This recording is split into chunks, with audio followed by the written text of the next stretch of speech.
2 years, those costs are going to go way down. And the U.S. government is going to save a boatload of money carrying out this historic deportation effort. But now critics are saying that this mass deportation agenda, crackdown, whatever you want to call it, they're saying it's not possible to deport millions of people from this country. But if that's true, why are other countries building shelters that can house so many people so quickly? And how many people were deported under the last presidential administration? There are between 15 to 20 guards on board, and everyone is shackled, except for children and parents traveling with kids. In the last year, ICE was able to remove over 270,000 migrants, many of those on planes just like this. Wow, so over the past year, a presidential administration with very different goals from the current administration, even they were able to deport over 250,000 people, which proves that the new president's deportation plans are possible, even if ICE is forced to do it with one hand tied behind their back. And if ICE needs more resources, well, there are plenty of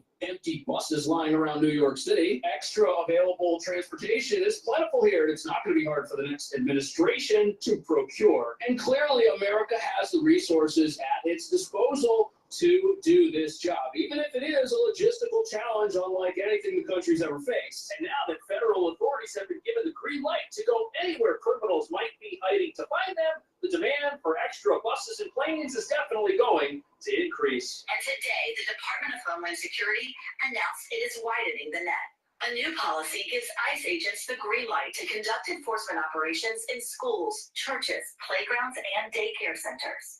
Those locations used to be off limits. So all the footage of these ICE raids happening all across the country, none of that is because in the few days since Trump took office that we built up some mass deportation force with hundreds of thousands of agents. No, this is what happens when federal immigration agents are allowed to do their jobs. And the idea that there were no-go zones, areas of town or the country where federal agents could not do their jobs and keep people safe is ridiculous. But apparently those are gone now. A criminal cannot go to a hospital and hide in the emergency room. They can't go to a church and hide under a pew bench and act like they've repented when they haven't. And what's also going to be interesting to see is how this affects local police departments like the NYPD, which are banned from cooperating with federal immigration officials. Are federal officials going to enter places the NYPD can't go, like our various asylum shelters, to see who's in there? Let's say ICE knows that a certain gang member or criminal is living in one of New York City's shelters, which is true right now. We know this. If they enter that shelter looking for that individual, they may encounter other individuals who do not have a legal right to be here either. And if that happens, there could be a lot of arrests made in a very short period of time. And that's going to make people who aren't supposed to be in this country and have been ordered to leave to think twice before staying in a highly visible location like one of our shelters here in New York.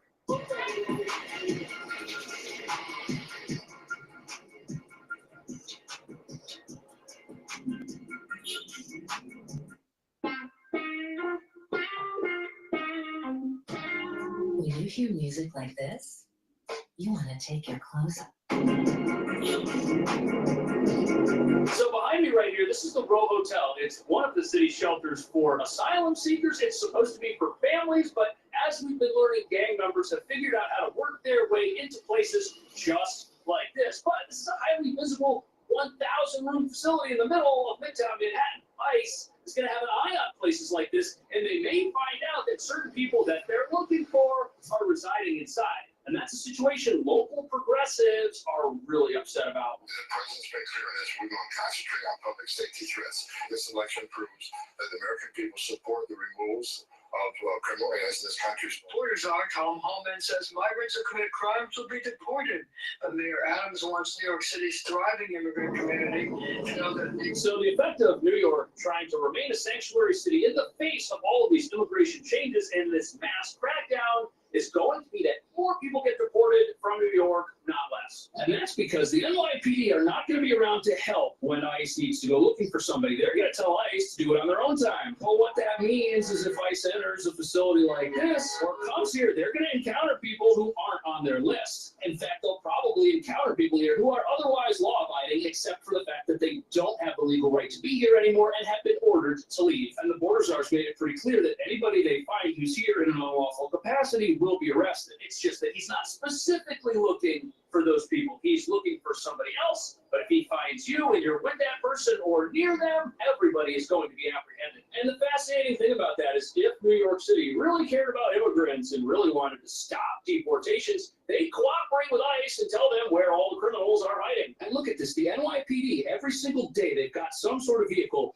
out in front of this place. They know who's here. And if they were to cooperate with ICE and tell them exactly who the national security threats are and where they can be found, ICE would not have to spend as much time or send as many agents here as they will if they don't get any cooperation, greatly limiting the overall number of people they will encounter. And this idea of gang members residing in shelters is not some myth. It's happening all over town. And these gang members are a danger to people who actually have a legitimate asylum claim. Now, admittedly, the new border czar says that over the last 10 years, 9 out of 10 asylum seekers have not had their claims approved. And what this could mean is that soon after these claims make their way through immigration court, that there are many more people living in New York shelters who are no longer lawfully doing so. Only time will tell if that happens. But the real issue here is public safety in general. Because just a few weeks ago, ICE agents raided a gang that was hiding out in a Bronx apartment. And if there aren't gang members living in an apartment and ICE agents enter there, things could get crazy. That could put other people at risk. That's insanely dangerous. And these are people who federal agents had to track down all on their own. That's insanely unsafe for everybody, especially the residents of that apartment. Yet, right now, we're witnessing something very fascinating, and that would be the propaganda that is being put forth by supposedly pro-immigrant advocacy groups about how Donald Trump's plans are fake and how he actually just wants to round up everybody who wasn't born in America. And even though to most of America that sounds absolutely ridiculous in progressive places like New York, you've got some people who actually believe this stuff and think permanent residents are going to get deported. Immigrants are still scared. My mom, she's not a citizen, she's a permanent resident. And again, she's scared. She doesn't know what could happen. As an attorney, I think that there's definitely a lot of community fear. I'm getting called by my clients daily. Yeah, so unless your mom is a national security threat or is in a gang, I don't see how any of this could apply to her, especially if she's got a green card. And then we've got this attorney who says that her clients are calling her at all hours of the day, supposedly. And I wonder what she's telling them to calm them down. Because if she knows the law, she would know that people with a legal right to stay here have nothing to worry about. And that includes asylum seekers who are waiting for their court date. And even though college-educated progressives have a big problem with Donald Trump's new plans, you know who doesn't? People like this woman who lives in one of New York City's shelters with her children and are terrified of these gang members. They want them gone just as bad as the rest of us. And when you've got people residing in a shelter who are begging for the police to intervene and do something, you know New York has a serious crime problem connected to its status as a sanctuary city, which doesn't do background checks before moving people into a place. All right, so I am streaming on Rumble, the large screen. I'm also streaming on my website, the-studio-reykjavik.com. The link is in the description of this video and all my videos. I'm streaming also on the smaller channel on YouTube. So 3 different methods of streaming. I also set up X Spaces. So join X Spaces for the call-in. This is supposed to be interactive. If you have a question or if you'd like to tell me what your opinion is on a particular subject that we're covering today, great. Please join in by chatting or by doing the call-in through X Spaces.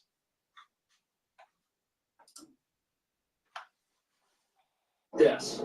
Fear-mongering and gaslighting of communities and organizations directly or indirectly at the behest of the mayor, but basically warning people that when Trump takes office, everyone's going to be deported en masse. And if you are jaywalking or going to church or dropping your kids off at school, that you're going to be deported. That's simply not the case.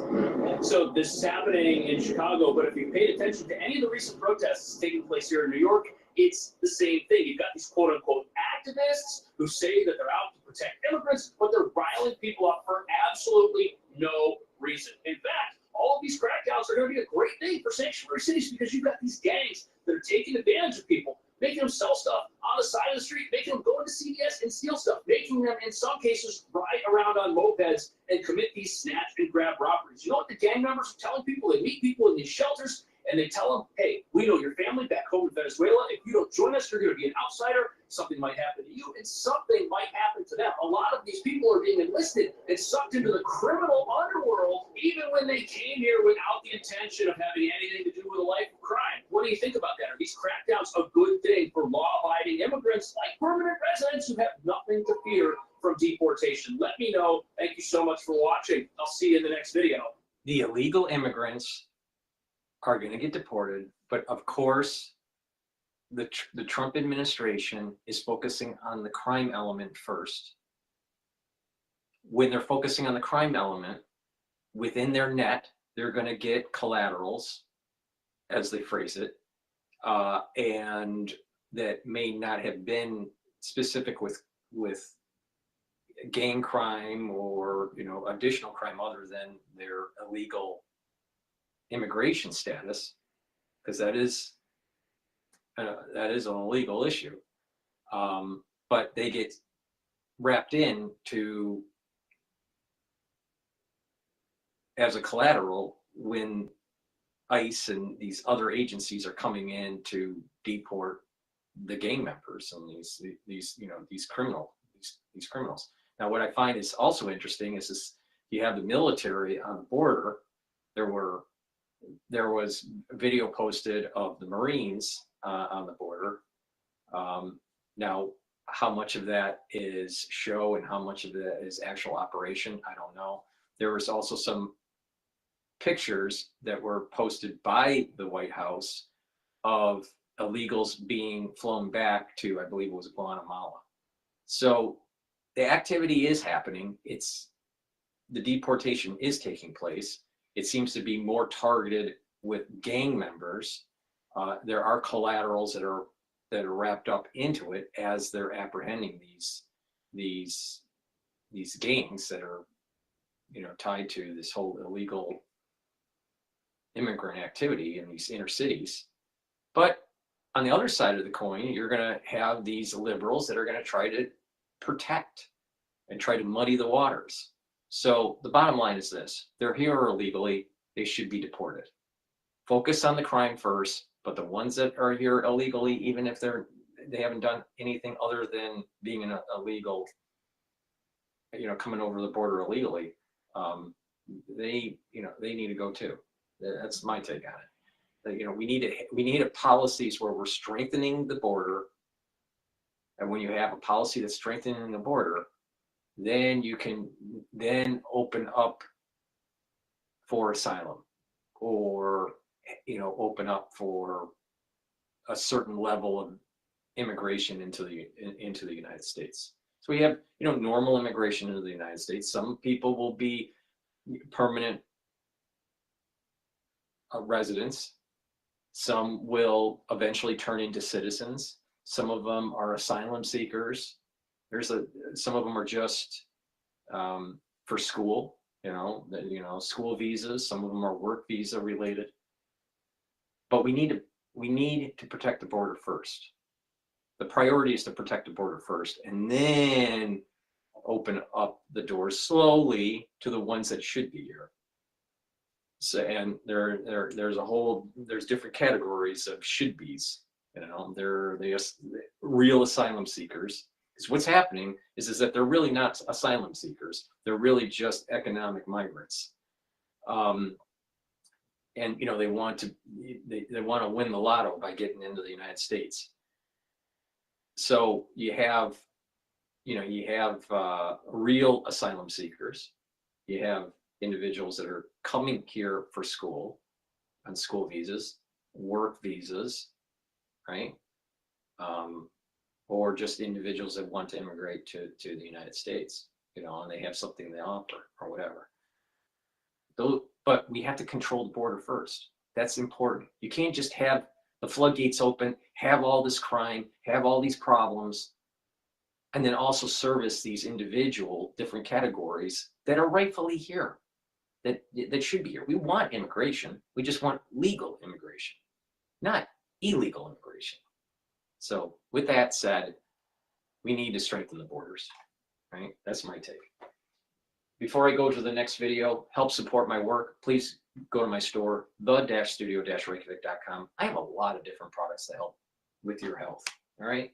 Like, for example, let's just start with the probiotics.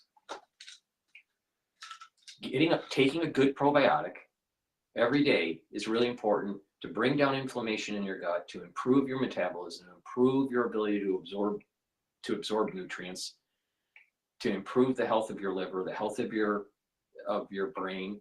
A lot of people don't realize that with a better gut biome, you're going to have better sleep, you're going to have better mental acuity, and you're going to have a better mood. Depression is associated with bad gut biome. So it behooves you to make sure that you take a good probiotic. I have a powder probiotic that I take every day with my lunch in a soft food like hummus, or you can take the veggie cap. The key is that you take it every day. Improve your gut biome, improve your metabolism, reduce the inflammation in your gut, and improve your immune system, improve your liver, and improve your brain. Please go to my store, the-studio-reykjavik.com, and get these great probiotics that I offer. Make sure you use discount 4, all right? Discount 4. Now, because I'm doing this live stream differently, hopefully the audio is a little bit better for individuals. So for ones that are listening, please comment about the audio if you can hear me okay. I apologize, but the way I do my show, I like moving around, and if I'm on, a professional mic, it doesn't allow me to do that very well. They're static. It's just, I don't like the flow, so that's why I don't like using the professional mic. But, I'm testing a different way to do the feed for you guys. So please let me know if the audio is okay. Hopefully it is better. Another great product that I have is Myotrol. Myotrol is really important to take. Why? To help maintain muscle mass and to build more muscle mass. When you get older, about 40 plus, what happens for males and females, you start to lose muscle mass. You need to do a little bit of resistance training. Take Myotrol. This has flavonoids, lignans, and polyphenols that will help to build muscle and to maintain muscle mass, help to improve your mitochondrial health so you'll have more energy. And if you're an athlete, old or young, taking Myotrol is going to help you build strength. So please go to my store, the-studio-reykjavik.com. Get the Myotrol. Make sure you use discount 5. Get $5 off. Myotrol also stacks really well with Gladiator Barley to build strength. And it stacks well with Boomer Boost. And I'll go over that later. But please go to my store, get the Myotrol, do some resistance training, and build muscle. And cardiovascular health, really important, especially in the United States. Omega-3, taking omega-3 every day is going to help with your total cholesterol. It's going to lower your LDL levels. It's going to help to increase your HDL levels. It helps to reduce the stickiness of your red blood cells, so it's reducing clotting. That's really important. And it helps to calm down systemic inflammation. Please go to my store, the-studio-reykjavik.com, and get the omega-3. Take it every day. Improve your cardiovascular health, really important. Okay, now let's take a look at some other videos that I want to comment about that I thought was important. All right, let's, this is about the illegal immigration here and the trafficking. Goya Cares is teaming up with border czar Tom Pullman and investigative reporter Sarah Carter to launch an initiative aimed at locating over 325,000 missing illegal migrant children for Human Trafficking Awareness Month. Here to discuss is Goya CEO Bob Yanonwe and Fox News contributor Sarah Carter. So back in the summer, just a side note. This guy here, I tangentially know. He donated because of Goya is a food company. product company. He donated a lot of food to Catholic charities and also money to help with the food pantries in New York City. So I know of this person well. So just his heart's in the right spot. All right.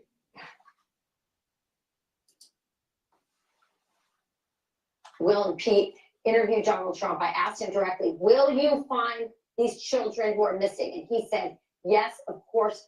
And I was so heartened to learn that he was already starting on this right away. As soon as he won, he got Tom Holman on it. So, Bob, I'll start with you. What is Goya doing to help Tom Holman in the search for these children, which is so tragic? Well, what a difference an election makes, right? And people who care about, this past administration has been active in bringing in people, not just from the northern southern border, but a parole system where we're flying people in from Nicaragua, Haiti, Venezuela, and Cuba.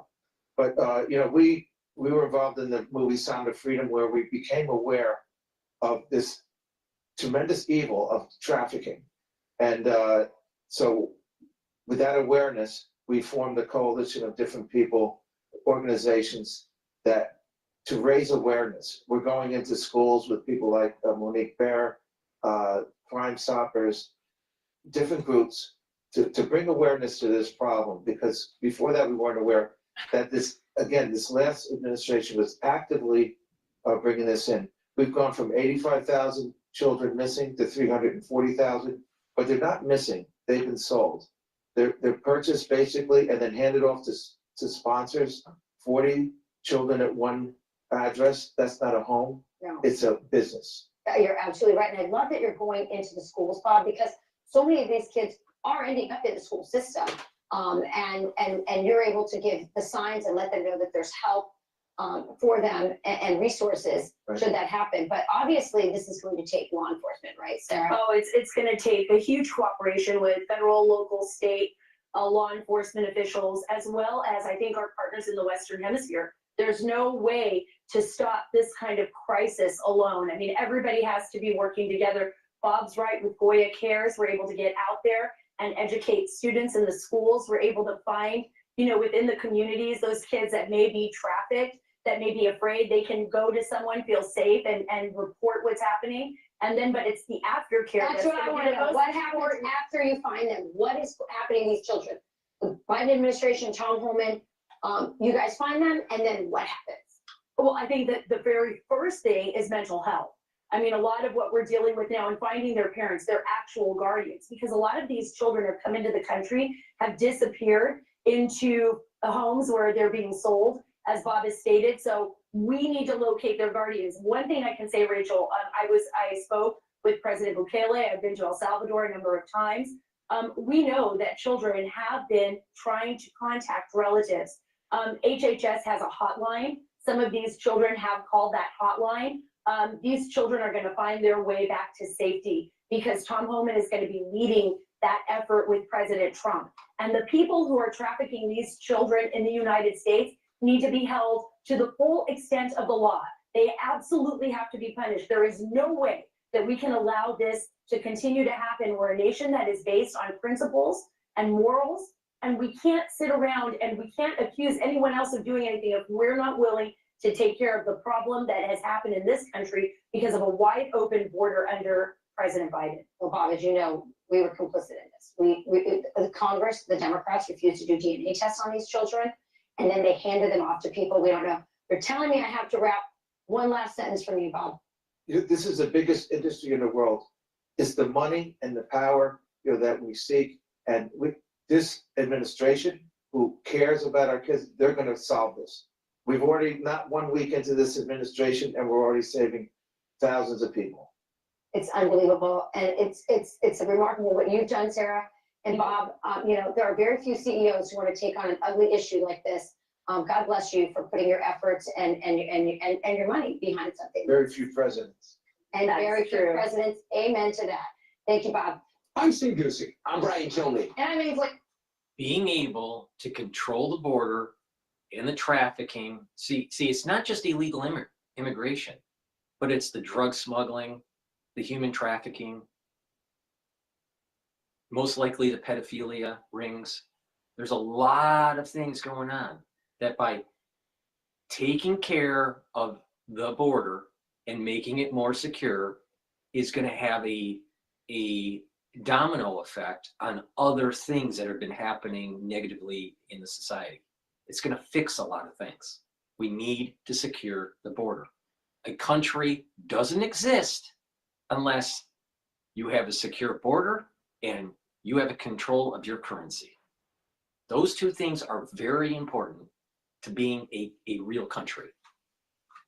With that said, let me plug just a couple more products before we go to the next video. I might play DW with Trump using the military to deport. I partnered up with Rainbow Herbals and we've developed these deodorants for males and females, all natural deodorants, and they're dual purpose. They help to detoxify your body and you use it as a deodorant.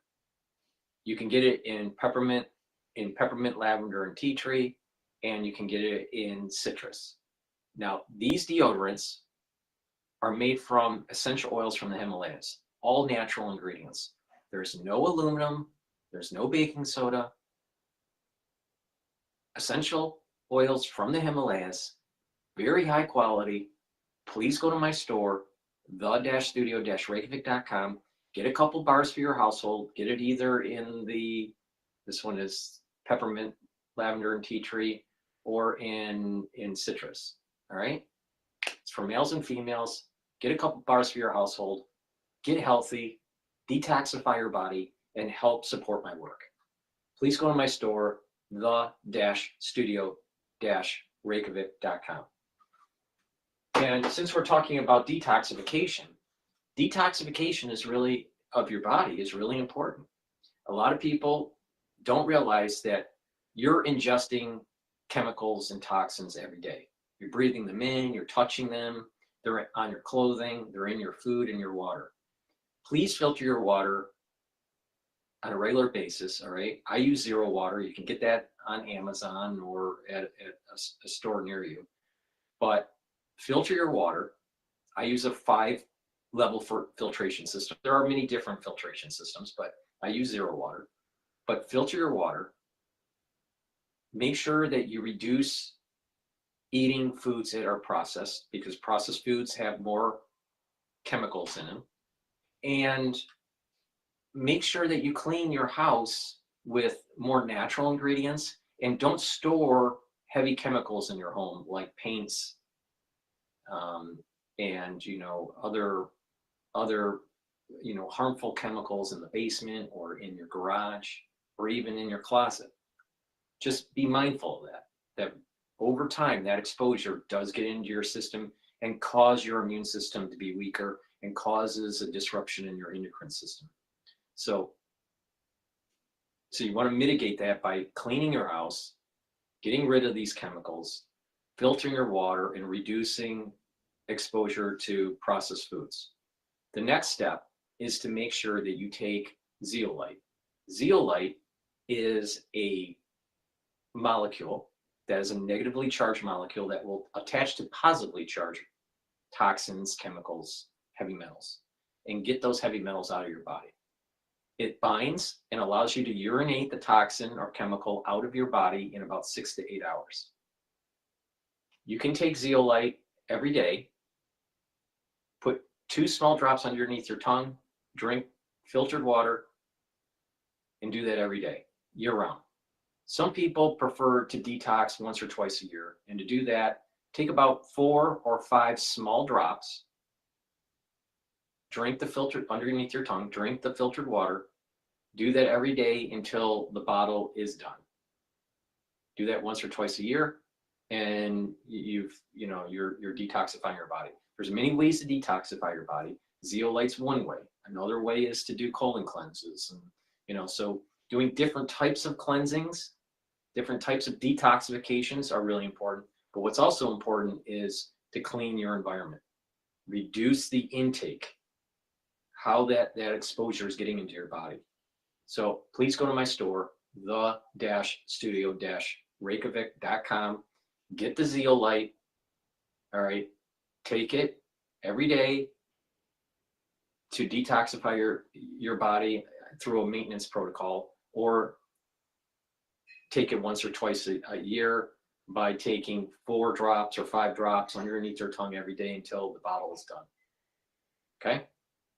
Please go to my store, the-studio-reykjavik.com, and get the Zeolite, detoxify your body. All right, let's go to DW and let's dive in a little bit deeper on how the government's using the military.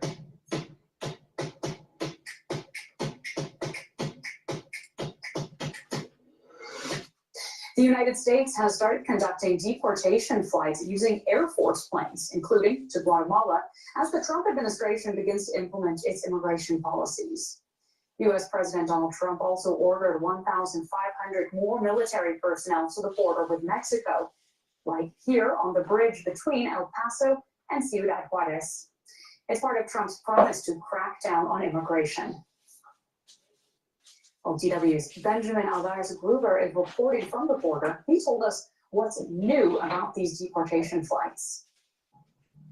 That's right. Deportation flights are not new. They happened during the previous administrations of Joe Biden, of Barack Obama. What's different now is that those are military cargo planes, so U.S. Air Force planes that are supporting DHS, the Department of Homeland Security, with these deportation flights. You just mentioned the plane and the flight that was confirmed that happened on Thursday evening, with 80 migrants that were here irregularly in the United States that were deported back on this cargo plane to Guatemala City. There is also another plane departure expected later on from San Diego, California. We also heard that there was one deportation flight conducted from Arizona. The White House press secretary said that these deportations have begun, but they have been happening. But that's the big difference. Now, usually ICE, Immigration and Customs Enforcement, uses charter planes. So these are additional planes supporting those efforts and those promises that we also saw by President Trump with those executive orders, executive actions that were announced earlier this week. And the Department of Defense said that they will hand over these planes to support those efforts, with more of these deportation flights also expected in the next couple of days. So is there more to come then? Are there any more flights of this kind expected? So we're still waiting of confirmation. There are many actors involved here. So we have DHS, we have Department of Homeland Security, we have also Customs and Border Protection, and of course also the Army that is involved with these deportation efforts. There will be flights, but they also are expected that there will be deportations by bus. Yesterday, we visited Ciudad Juarez on the Mexican side, where local authorities are building up tents where they expected thousands of people to arrive there. The big question will now be what will happen to those people, and how the Mexican authorities will be able to help not only their nationals, but also people from other countries, from Venezuela, who might need to wait there until they can cross to the United States. So there will be probably more information coming out there. What we heard from Customs and Border Protection is that there is not a limited time frame for this cargo airplanes to keep handing out and continuing with these deportation flights. Well, thank you so much for your reporting. That is DW's correspondent Benjamin Alvarez-Gruber reporting from Texas near the border with Mexico. And dozens of people deported from the U.S. have begun arriving in the Mexican border city of Ciudad Juarez. Trump's executive orders on migration have left thousands in limbo at the U.S.-Mexico border. Many have been waiting months for appointments with U.S. immigration officials. DW's Fernando Mateos Frubeck reports. My name is Gisela Mendoza. I'm Cuban. I have been here in this shelter for about 2 months already, with a very difficult path, a very difficult journey. I came with 2 children. Gisela is one of the many people who had traveled to the neighboring border city with an asylum appointment to enter the US. But after Trump's inauguration, everything changed. And within days of having the appointment again, we received an email where it was cancelled again. Here we're waiting to see what happens in the hands of God trusting, desperate. NGOs in El Paso, Texas, on the US side of the border, agree that the situation is uncertain. The Trump administration's crackdown has cut off almost any legal option for migrants to cross the border. There's really no pathways to apply for asylum right now, to cross the border, to ask for any kind of relief. So people really have to make really hard decisions, whether to go back to their countries and be in danger there, stay in Mexico and be in danger there, or try to come over irregularly. Let's call it for what it really is. All right. Most of the situation with these ones that are coming over the border, it's not that they're in danger. They just want a better life. Most of the people are not real asylum seekers coming from a war-torn, really dangerous situation. Most of them are coming from just a country that has a bad economy, a country that has poor governance, and they don't want to fix their country. Instead, they just want to leave it. Now, there are some cases where people are being persecuted by the government. But that's not the case here. They're living in a country that's just garbage. But it's garbage because the people within that country doesn't want to make it better. That's the problem. Now, that's a simplistic way of looking at what's going on south of the border, especially in South America. I know that. It's a little bit more complicated. But the thing is that the people, if they want a better life, should look in their own country and produce the better life instead of just exporting themselves and trying to get illegally into the United States and then use some sort of, legal groups, nonprofit organizations to try to navigate them in through an asylum kind of pathway. For most of these people, really, truly aren't asylum. They may be granted asylum path, but are they really individuals that really follow the true definition of individuals that should be seeking asylum? Probably not. Like, for example, a war-torn area, where the new government is literally killing, other people, right? Well, that would be justification for asylum. That's not what's happening in South America. It's just a poor area that never will get better unless the people decide to invest and take charge of their own lives. You got corruption at the government level, and the only way the corruption is going to go away is if you hold them accountable in a judicial branch. But then the problem is the whole government is corrupt. Well, you got to overthrow the government. The problem with overthrowing the government throughout the years in South America is that you get another dictator. Then you add in that the United States a lot of times aligns with the dictator. So, we've created part of the problem. Not always, but in some cases, we have created part of the problem. But the people in those countries are going to have to fight for their freedoms and get educated and be productive and industrious for their own economy, instead of thinking that the only way for a good life is to get into the United States. It starts at home. They got to fight for their own freedom and for their own economic viability. So what happens is they're really not asylum seekers. In most cases, they're really not asylum seekers. They do this journey because they think that the porter is porous and that they'll get some sort of clemency, some sort of leniency by a nonprofit and, by, a border state or, a sanctuary city and they'll be shuttled through the process, and years later they get their stamp of approval for their asylum, even though really they weren't asylum seekers. They were seeking a better way of life, but they really weren't asylum. This definition that they're using, that they're falling under, the umbrella of asylum seekers, is bogus.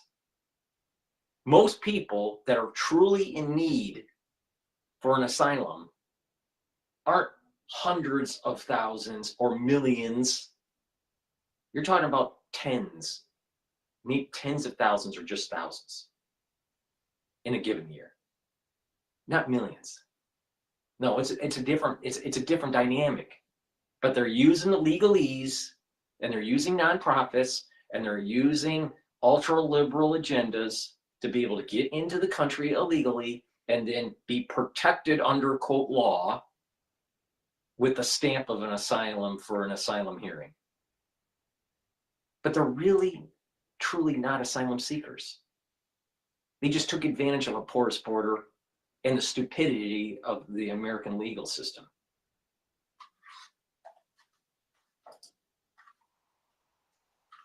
Also very dangerous.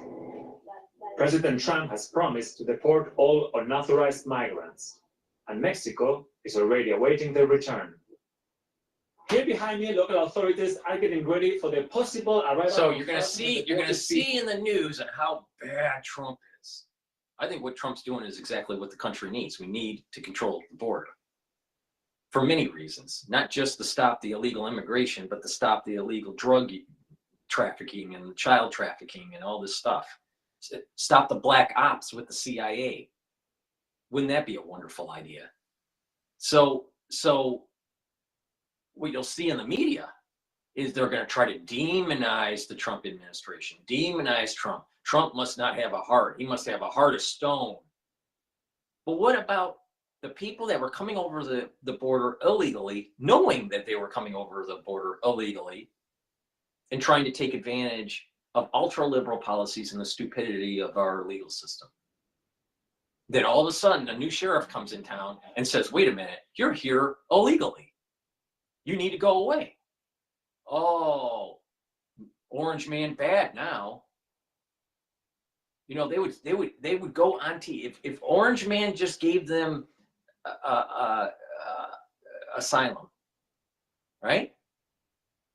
Gave them amnesty. They would say, orange man is great.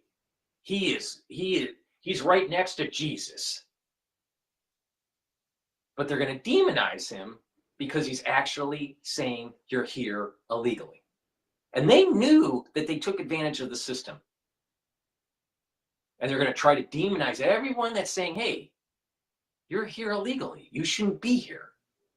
Why are you here illegally? Oh, we're seeking asylum. Are you really an asylum seeker? Or are you just leaving your country because of the economic situation?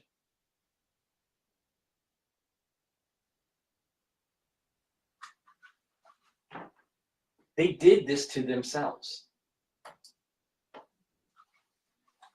On Monday, they started building these tents to shelter all the migrants that might arrive in the next days.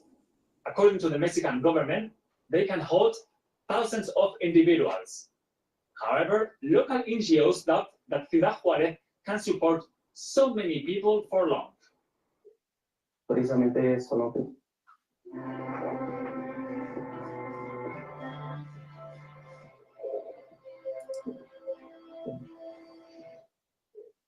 Precisamente esto, ¿no? Que no hay muchas organizaciones bueno, sí hay, pero no. There are many humanitarian organizations here, but not enough to meet the demand. It is difficult to take an asylum case without legal representation and limited access to services. For now, thousands of migrants. I'm tired of looking at DW's version of this, but the point here is that these people are breaking the law, and they think that they can get away with it by just working with some sort of organization, like, a nonprofit like Catholic Charities, or some sort of government organization that is also aligned with other nonprofits to try to process these as asylum seekers.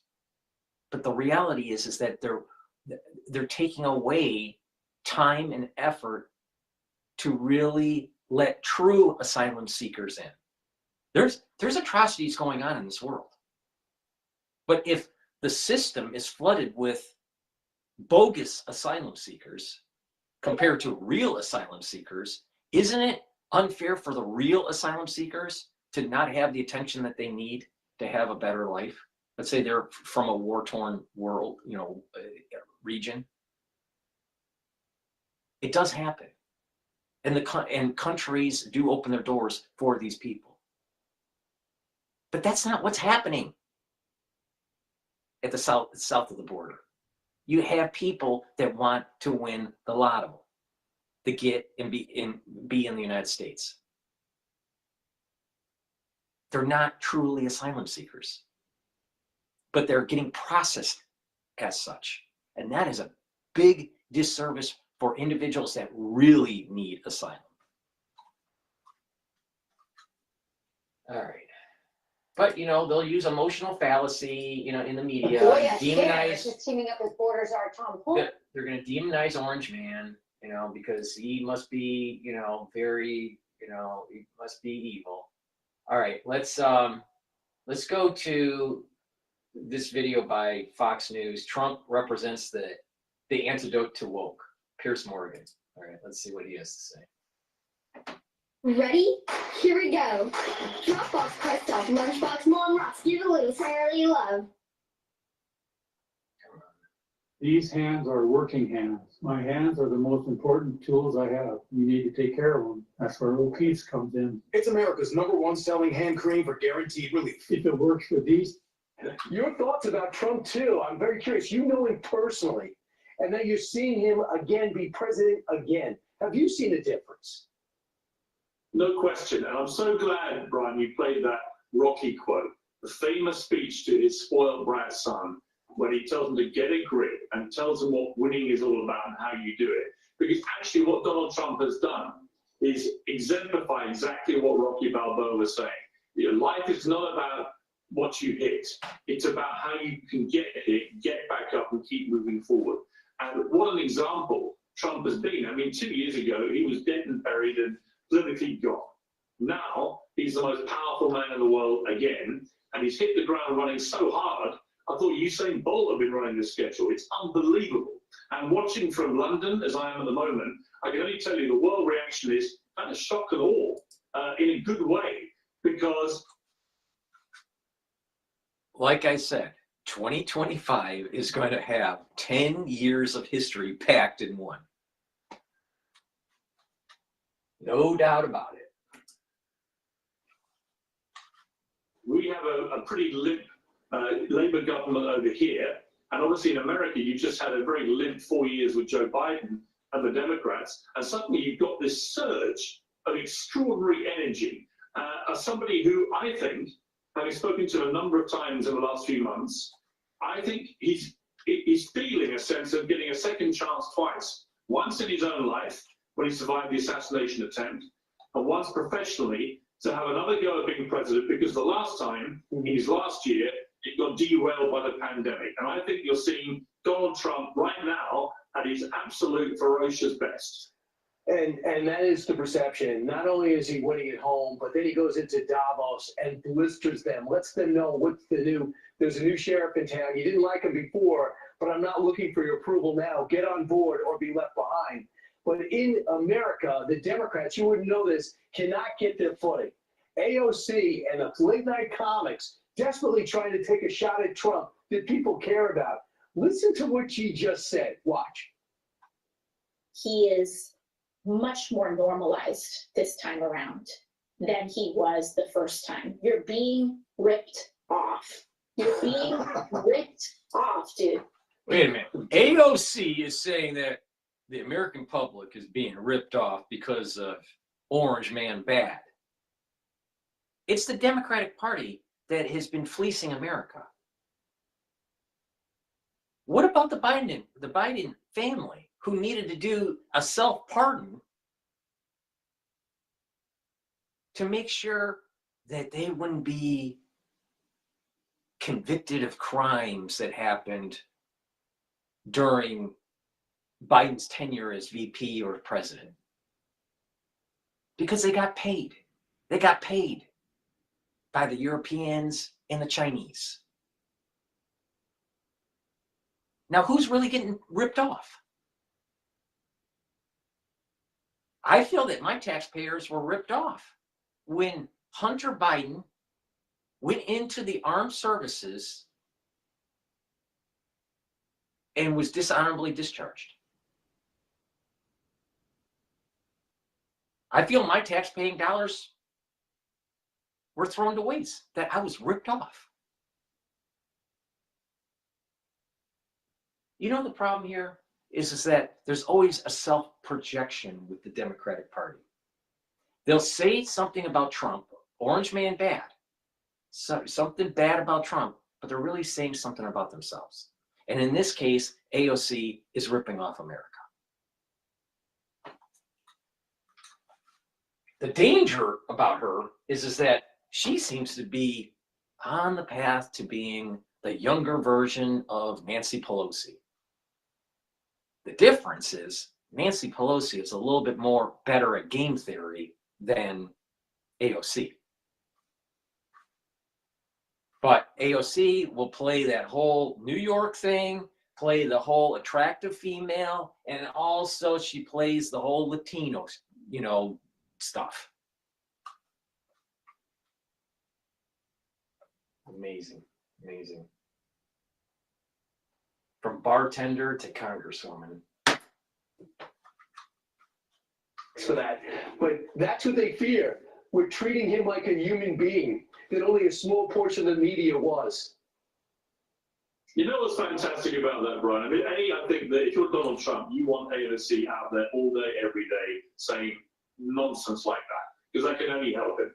But secondly, how ironic that somebody from a party who for the last 4 years, have gone against normality, who've got increasingly insane, who've defied logic, common sense, science, biology, that they are the ones that are trying to accuse people of the ultra woke tried to convince you that you can legally put in a document that you can change your karyotype. Let's say your karyotype is XY. Well, the ultra liberal woke movement was trying to convince you that if you felt that you were a unicorn, you're a unicorn. If you felt that you were not XY on your karyotype, you're not XY. That's insane. That is literally insane and anti-science. But we'll hear the ultra libs say how the conservative movement or even the ultra conservative movement is anti-science. There are some people within these groups that are anti-science, but I'll tell you, when it comes to gender, when it comes to karyotypes, you can't just a stroke of a pen just change that. You can't change your karyotype.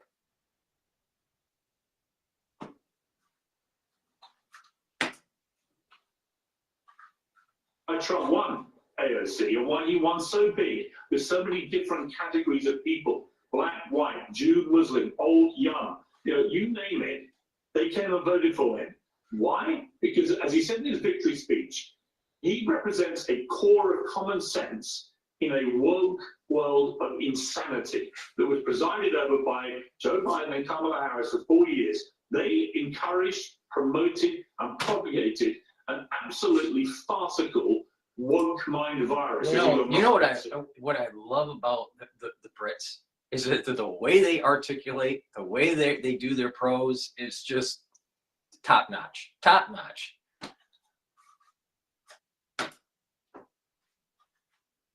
Donald Trump has come along, and he is the antidote to this. He has taken America back very, very quickly to a place of, ironically, normality.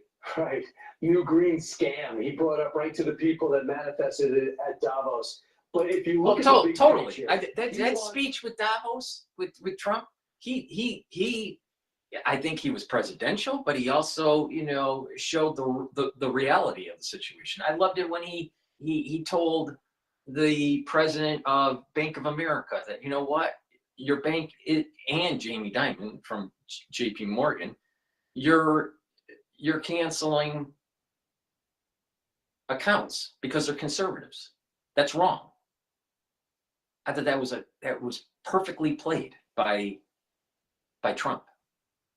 Another thing that is happening is that people need to realize this whole Green New Deal and ESG is a money transfer of people of middle class that money is being transferred to the wealthy through these green new private equity deals, ETFs, flow of funds going into these types of initiatives.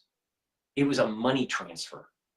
And guess who was spearheading not only the ETFs in the financial markets, but also funding commercial companies, marketing companies, to push an agenda as a third party was BlackRock.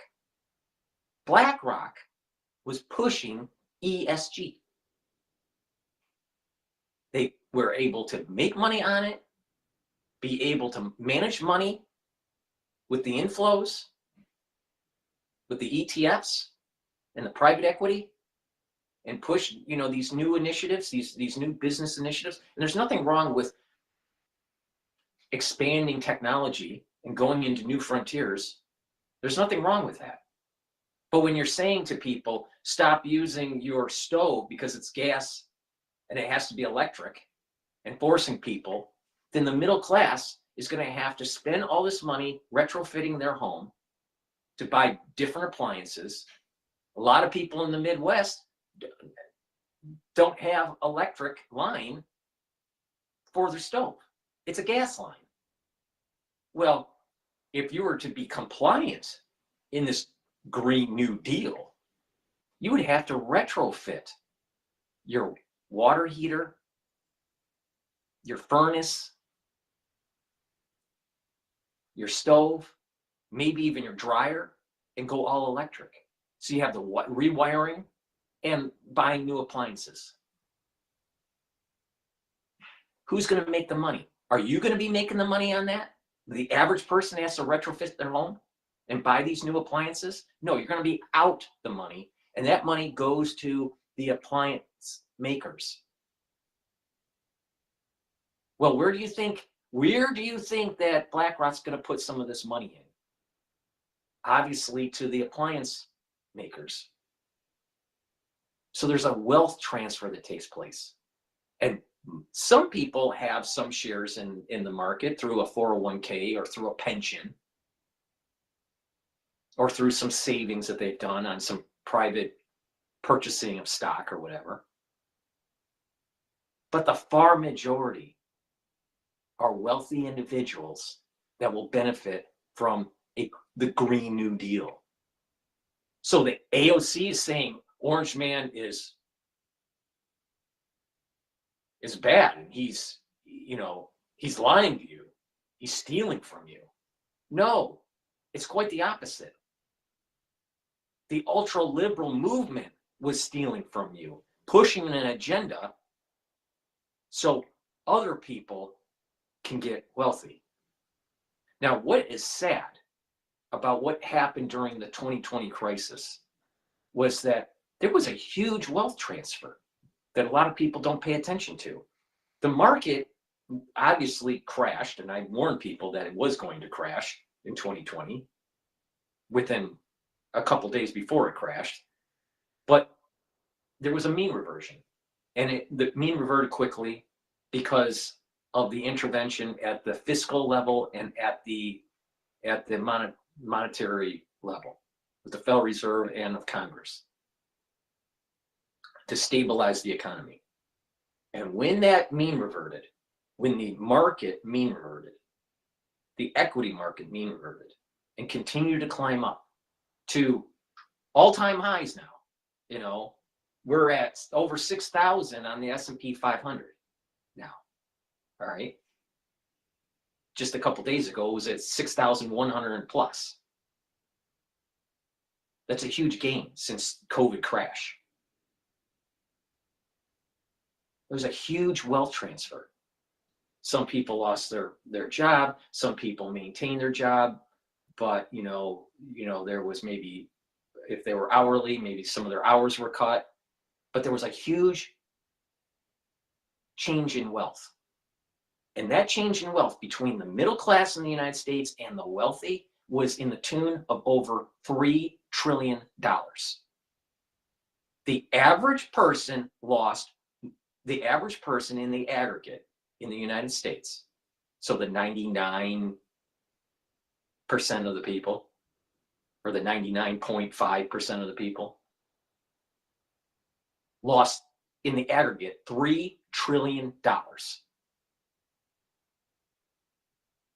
And guess how much the other 0.5% gained? $3 trillion. That's what one of the aftershocks of COVID are in terms of the financial markets. People need to wake up to this. Oh, on the surface, it sounds so great. You know, let's, try to reduce asthma by not having natural gas in the home. The natural gas isn't giving your kid asthma. You know what's giving your kid asthma? The bad air from your city and the carpet. The carpet is going to give your kid more asthma than the natural gas. Get real. And you try to save all this, greenhouse gas emission, which is a theory. They think that is a theory that's causing the global warming, all right? Or a hypothesis, all right? But even if it does, and you try to cut these emissions, all you got to do is have one volcano go off, or have never-ending wildfires in California, and the whole country, and all the savings that we've done for trying to cut emissions through electric vehicles and all these other ESG initiatives is all to naught. Why? Because all that carbon that's burning in California is going into the atmosphere. All of the gas emissions out of a volcano offset any gains that you're having with these climate accords. So how are you going to cap a volcano? How? I would like someone to tell me how following energy policies that are supposed to help the environment actually not be offsetted by a volcano eruption. So we spent trillions of dollars, the middle class loses cash flow, but yet the rich get richer. That's the real deal. That's what is really happening in America. But you got AOC telling you that, no, Orange Man is bad. You got to listen to ultra libs. And the sad thing is a lot of ultra libs, they maybe have had 1 or 2 science courses in college. Maybe.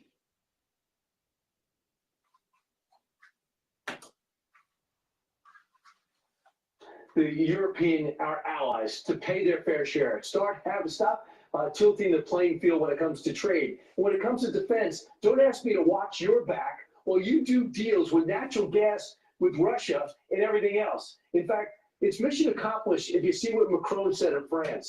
Quote, after the inauguration of the new administration in the U.S., it is more than ever up to the Europeans to not only spend more for defense, but also have to develop its own industrial foundation, its own capabilities, its own industry. My goodness, well, however you did it, you need Donald Trump to tell you to be autonomous? Yeah, I mean, listen, I remember the first time around when Donald Trump was haranguing all the NATO countries and saying, you've got to pay your way. Why should America keep paying for all you guys? Exactly. And expect us to turn Exactly. up and defend? There are an awful lot of leaders in Europe that just use America as the smorgasbord for the world. You know, we're just the big buffet. Just come to America, it's all you can eat. The American taxpayer is going to foot the bill. The Federal Reserve will just keep on printing money. Congress will keep on issuing bonds. Don't worry, America will pay for you. All you can eat chicken.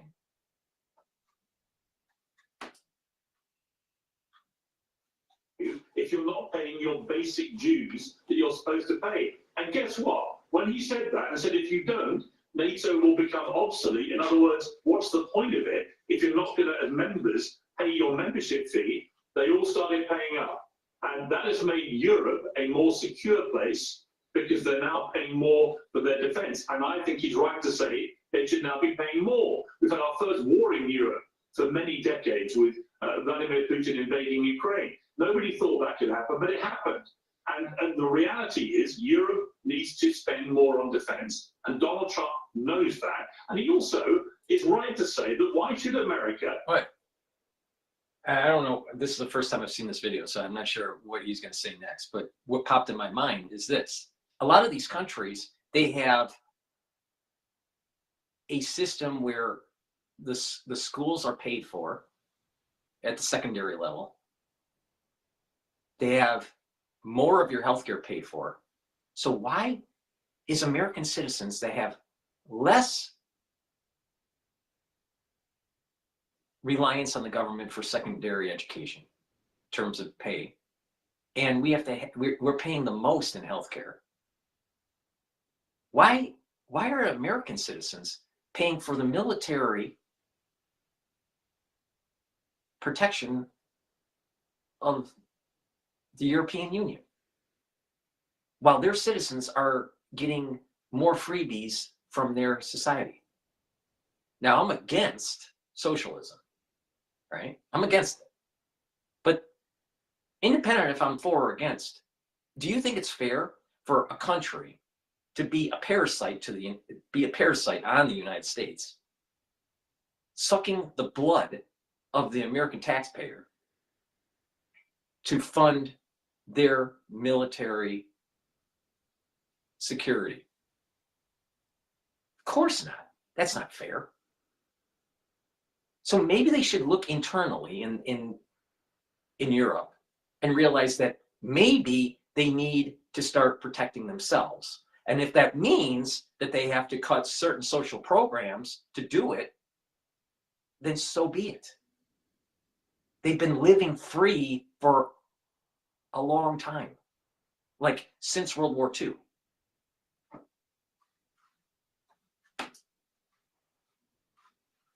Respond to any begging bowl from a country that isn't prepared to pay what is just basically supposed to pay up as dues. I agree with him, and he's right.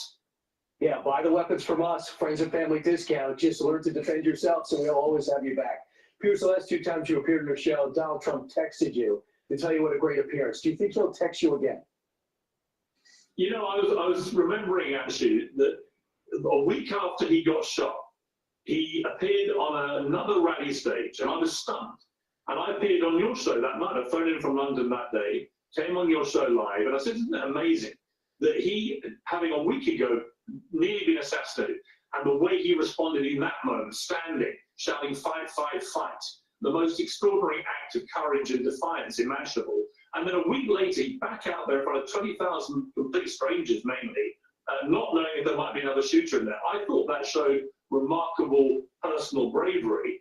And I said that on your show, and he rang me when I got back to my hotel room. And we had a great 20-minute conversation. And I really detected right there and then, this was a slightly changed guy, and that he was going to win the election.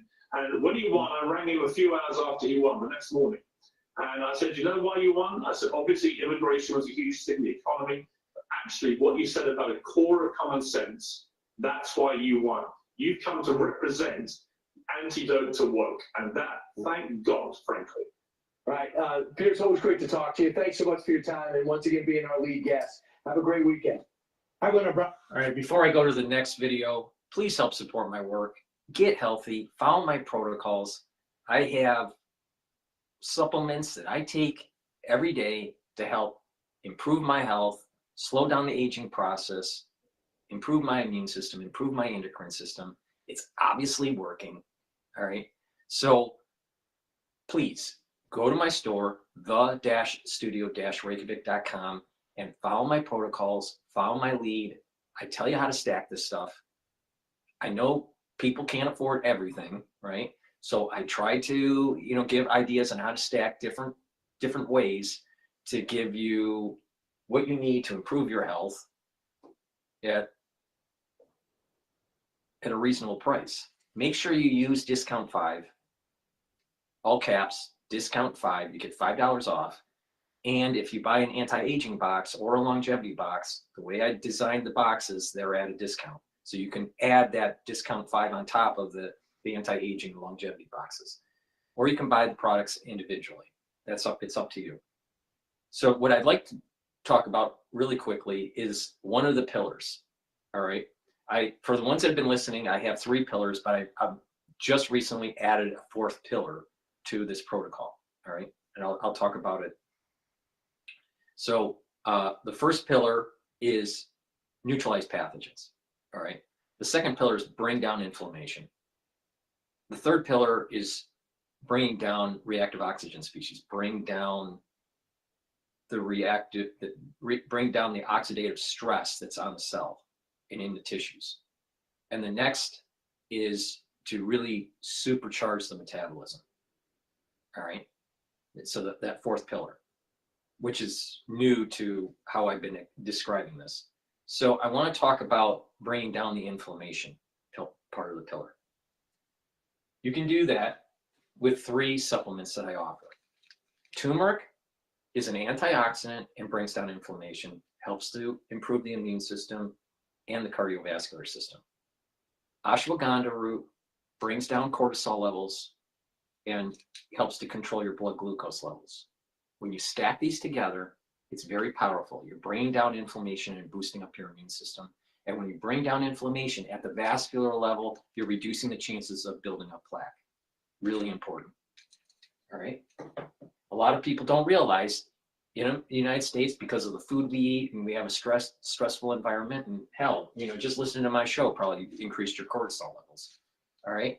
But elevated cortisol levels chronically is immunosuppressive. You don't want that. It weakens your immune system. All right. You want to calm that down. You want to be in a parasympathetic mode, and you don't want to overactivate your cortisol levels. So ashwagandha root controls that, brings them down. So that's important. So make sure you take ashwagandha root and turmeric, get them on my store, the-studio-reykjavik.com. You want to supercharge bringing down that inflammation and boosting up your immune system. Take lignans. Lignans is a powder. You mix it with soft foods or with filtered water or a smoothie. Mix it with your food. Take it every day. Take it with the turmeric and the ashwagandha for a better stack. But you can take it separately, but you're supercharging it when you take the stack. All right. And when you do that, you're improving your endocrine system and your immune system, bringing down that inflammatory response. So it helps with inflammation, and it's also an antioxidant. So you're soaking up free radicals. Really important to stack lignans, turmeric, and the ashwagandha. All right. So if you want to focus on one part of the 4 pillars that I just talked about and bring down inflammation and improve your cardiovascular system and improve your immune system, this is a great way to do it. Please go to my store, the-studio-reykjavik.com. Again, make sure you use discount 5 to get $5 off. I want people to get the products and get healthy. That's the whole point here. All right. And I'm telling you how to do it. All right. You can't just take one thing. One thing isn't going to work for you. But stacking stuff really supercharges. So get the lignans, the turmeric, and the ashwagandha, take them together, and they'll really supercharge your health. All right. All right, let's take a look at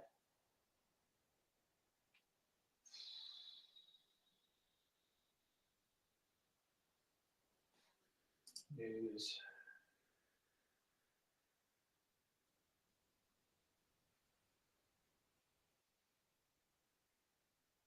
Did I? No, I did play that. All right, Russia expert on super important thing Putin wants. This was 15 hours ago on CNN. Russian President Vladimir Putin says he's ready to meet with President Trump to talk about the war in Ukraine. This comes just a day after Trump warned of new tariffs and sanctions on Moscow. But the Russian leader dismissed those threats, calling Trump, quote, smart and pragmatic. The Russian president also said if Trump had been in power, the, quote, crisis in Ukraine would never have happened. This is how Ukrainian President Volodymyr Zelensky responded. He wants to manipulate the desire of the President of the United States of America to achieve peace. I'm I sorry. am confident I'm that- sorry. I have to interject only 32 seconds into CNN. Talking about a Eurowhiner, Zelensky is a Eurowhiner, constantly wanting more money from the United States to conduct a war that I personally think shouldn't have started. Don't you find it odd that we pulled out of Afghanistan and, like, shortly after, now I'm speaking on hyperbole, maybe the next day, but shortly after, all of a sudden there's a problem in Ukraine with Russia. The military-industrial complex can't have a day without someone getting blown up.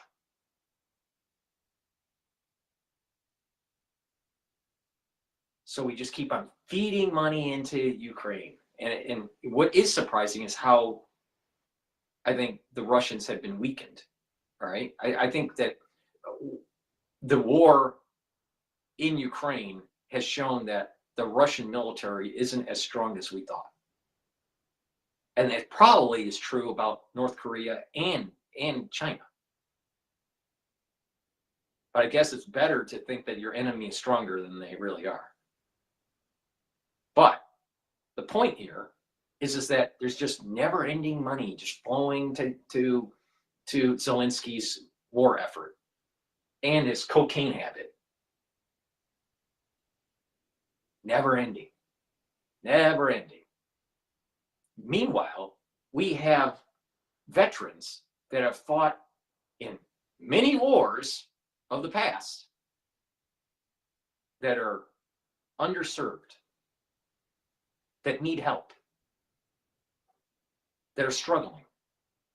But we'll give billions of dollars to cocaine Zelensky, but we can't help our own veterans from prior wars. Amazing how that works, huh?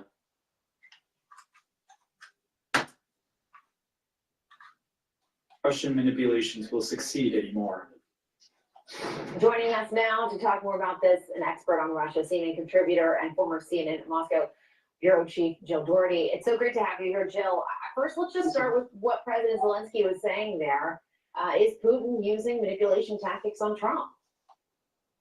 Well, I think definitely. I mean, that is part of the playbook as a former KGB agent. But in a broader way, with Putin, there is always... Let me get this straight. You have a real estate tycoon in the New York City sector of the industry. And the implicitness of their conversation on CNN is like Trump isn't going to realize that that Putin's trying to, win him over. Don't you think that Trump has a little bit more savviness, especially with decades of dealing with the New York developer scene in the 70s, the 80s, the 90s, the 2000s? Don't you think that he learned something? I mean, come on. But we'll have a professor that tells us, Jill, that, we got to be careful that maybe Putin is using his KGB spider sense on Trump.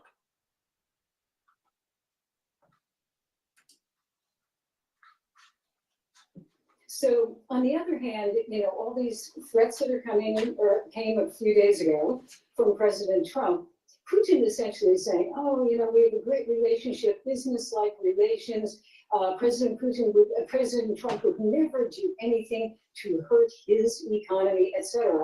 And then you have the spokesperson for Putin essentially saying, there's nothing new here. President Trump likes sanctions, but sanctions aren't going to work because our president has been putting up with that for a very long time, etc. But I think, the ultimate gain for Putin is he wants to be back on the world stage as a leader who is on the level of President Trump.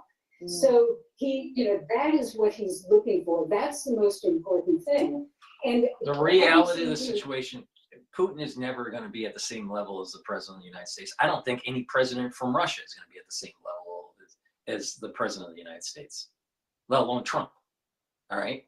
The closest, because of the growing economy or the military expansionism in Asia, the closest competitor that we have is China.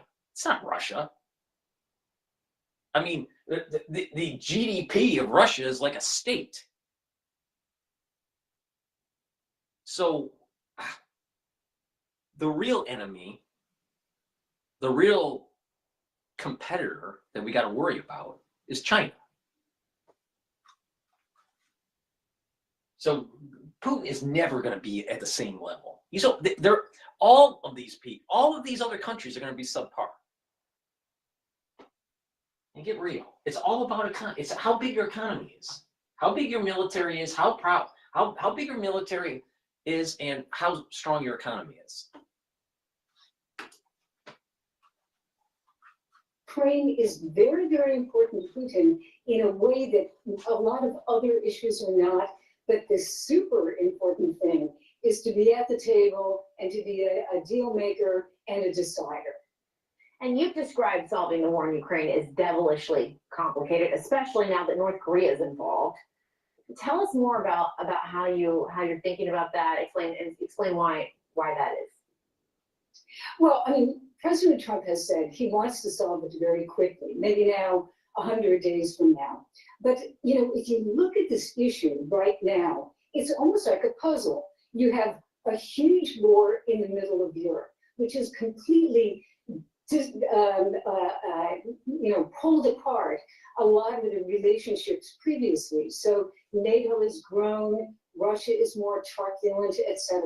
Then you have the fact that North Korean troops, 10,000 of them, are fighting and dying in Ukraine right now for Russia. But would we have had this problem if there wasn't NATO expansionism since Bush Sr.?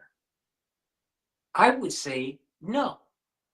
Now, I remember this really well because I was alive during all this. It's the expansionism of NATO towards the east that set the ball in motion, and the hubris that the United States has with its military industrial complex.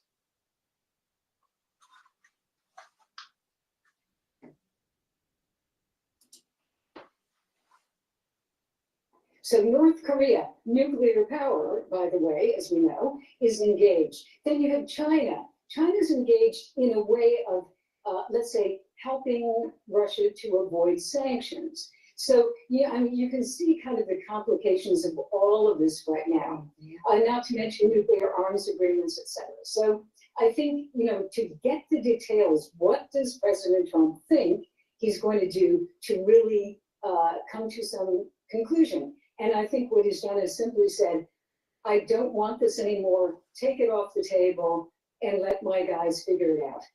Yeah. And so to that end, not that you have a crystal ball, but what might that look like? You know, the problem we have with the national security state is they're all perma-bears. All perma-bears against Russia. You know what? When there was a federation, when there was the fall of the Soviet Union, there was a perfect opportunity to actually integrate economically with the West. and be allied. You wouldn't have to do the NATO expansion because there's not an enemy, you know, on the Eastern Front anymore. And you could focus on what if China, the dragon, rises up in Asia and decides to take Taiwan. Now you have a two-front war. You have an ally in the north for the United States that could put pressure on China, and you have the United States from the moving towards the island chains and protecting the island chains as another force vector against China. But no, the infinite wisdom of the Kennedy School at Harvard decided to have a policy that is NATO expansion and get rid of Putin. I wonder how it's all going to play out when we have World War III in the Pacific. A month or so. Well, yeah, it is complicated, but I think, if you look at Zelensky, because you can see him in the middle, he wants probably some agreement ultimately, but what kind of an agreement? And he sees Trump coming in, making moves, not always clear where he's going. So I think best case for Zelensky, for Ukraine, would be war comes to an end.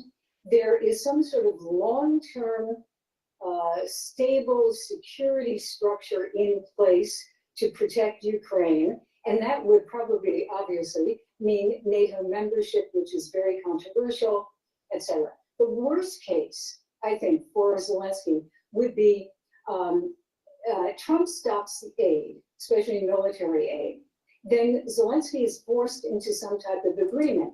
He has to give up territory. The worst case for Zelensky is that his cocaine habit isn't further pushed by the funding of the U.S.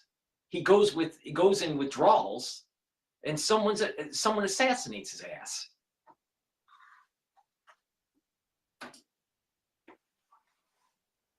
That's kind of already out there as a possibility, but no NATO membership, as Putin wants, that would be a very big deal. And then the worst thing, I think, for Ukraine would be if Russia succeeds in taking over Ukraine. And now, obviously, militarily would be a dire consequence, but it could also be undermining Ukraine, taking it over in a sense politically, and emasculating it so that it doesn't know, it cannot become part of the West as it wants to.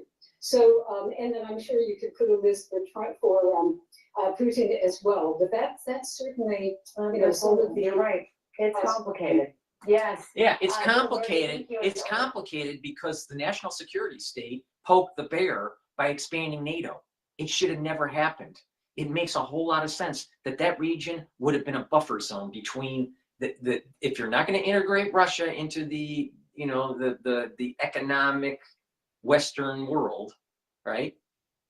Heavily, all right? If you're not going to do that, then having a buffer system, having a buffer countries like Ukraine between NATO and Russia was a good idea.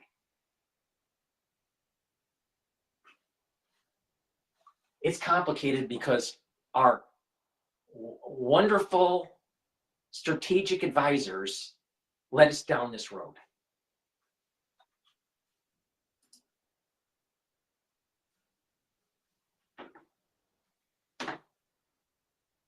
All right. Let's go to Fox News and talk about more about Massachusetts governor backtracks on immigrant deportations. Change in tune. I'm not really sure what is going on there. This is a kids shoe. It's a hands-free shoe that you just slip right on, and it stays on. After years of development, we have come up with a hands-free shoe. The first active duty troops have now arrived at the southern border, and Trump's border czar, Tom Homan, says military planes will deport every migrant every day. Is that going to be a constant commitment from the US military every single day to take deportees out? Yes. So We is had this- every day, we had people going across the border. Why not every day deport them? Doesn't that make sense? Why would you want to fill your tub faster than you can actually get the water out? You don't want it to spill all over the place, do you?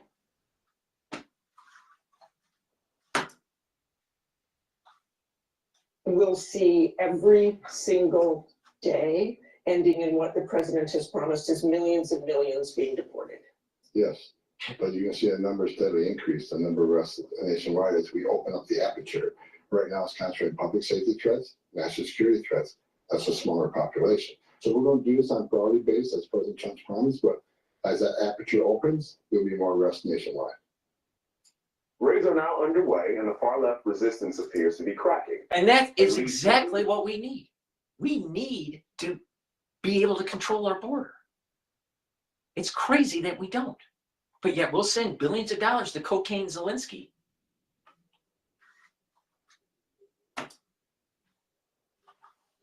Democrat-led cities remain defiant, including Boston, but Massachusetts governor is beginning to change her tune. If the Trump administration requests it, would the Massachusetts State Police assist in mass deportations?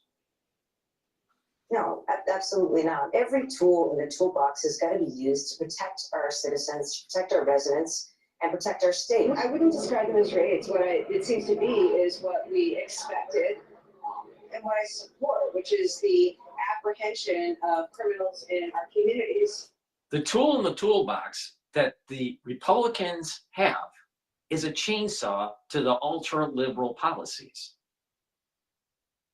I mean, we need to do totally Texas Chainsaw Massacre. Their policies are destroying America.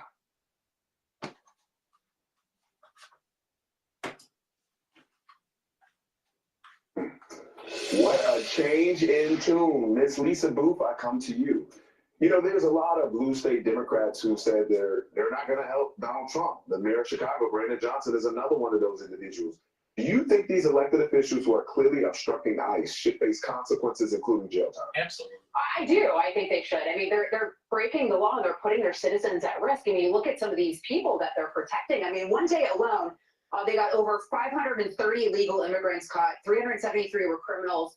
You look at rapists, attempted murderers in the midst, pedophiles in the mix as well, that were all caught up in this one-day roundup by the new Trump administration. I love the clip when you had the Haitian gang member with 18 convictions in recent years, and he said, "I'm not going back to Haiti, F Trump, fighting forever," which kind of tells us everything. But beyond that, you had Tom Homan, the border czar, on the Will Kane show, and he was asked about it, and he goes, "Well, he's wrong, he's going back to Haiti." But so, you know, very forceful message there.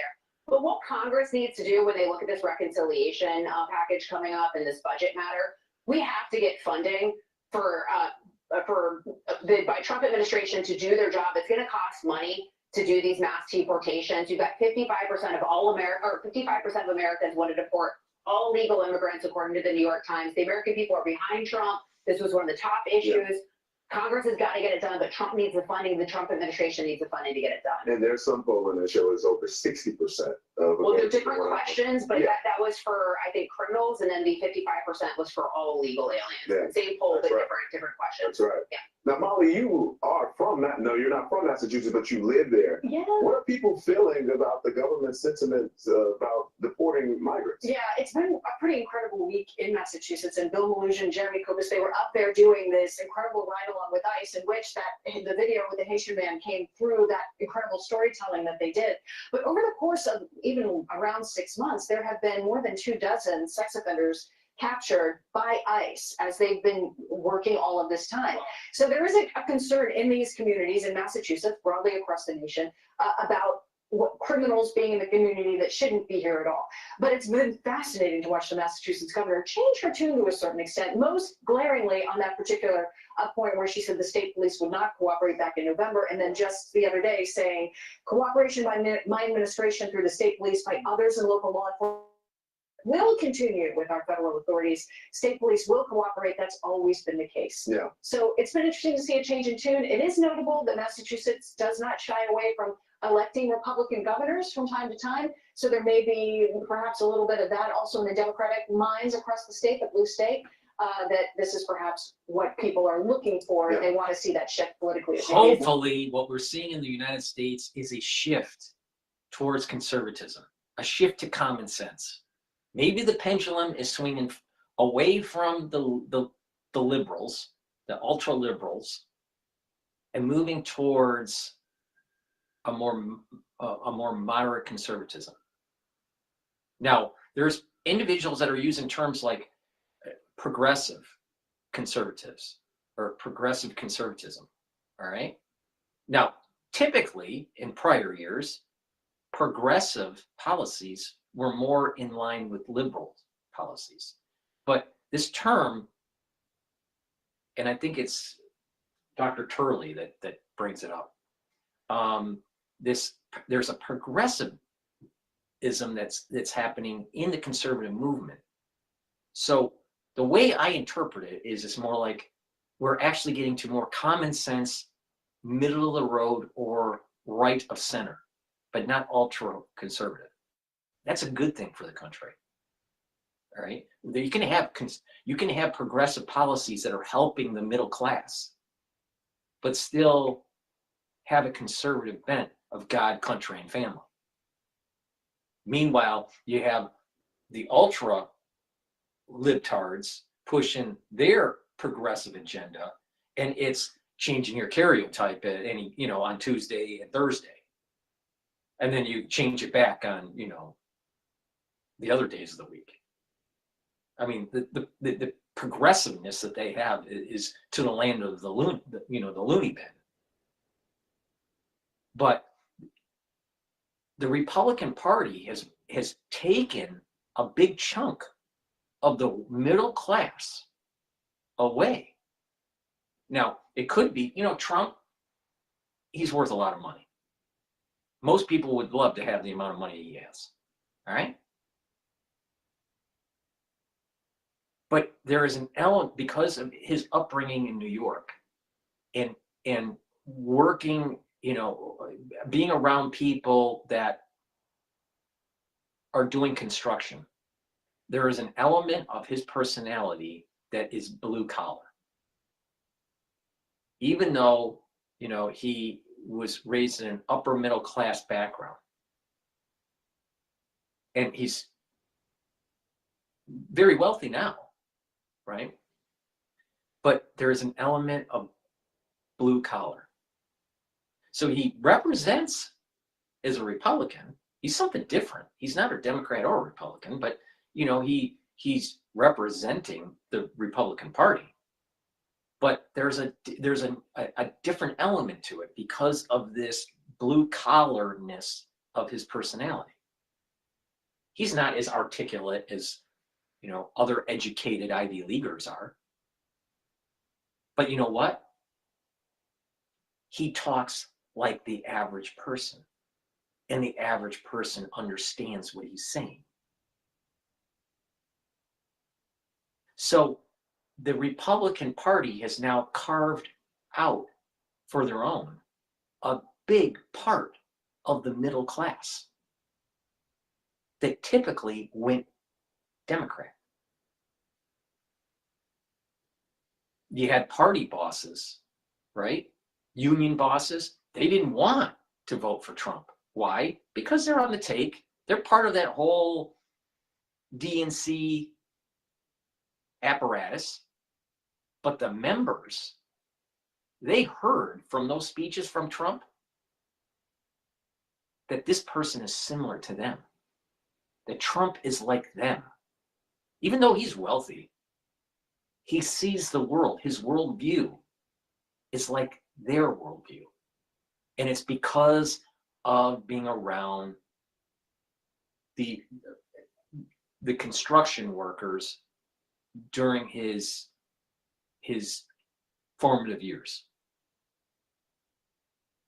He likes watching boxing matches and, is into sports. So there's a masculine blue collar aspect to him that people admire.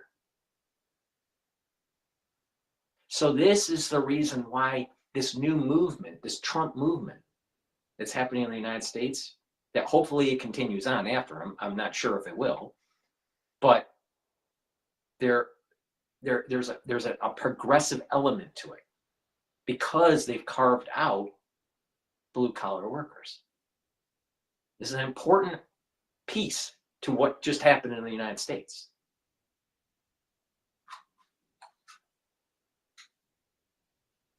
So you start asking the average blue collar worker, right?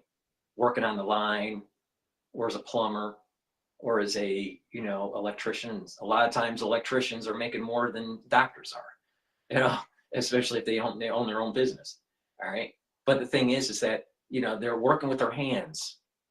All right. And they're demonized by society. Maybe they're not as formally educated, but they work hard. And believe me, if you have a stuffed up toilet and you can't fix it, you're going to want your plumber to fix it, right? Try to ask someone that's coming out of the Kennedy School at Harvard, about international policy and see if they can fix their toilet. Most likely they can't. So the point here is that there's a big part of the population that is in tune to the same harmonic with this whole illegal immigration stuff.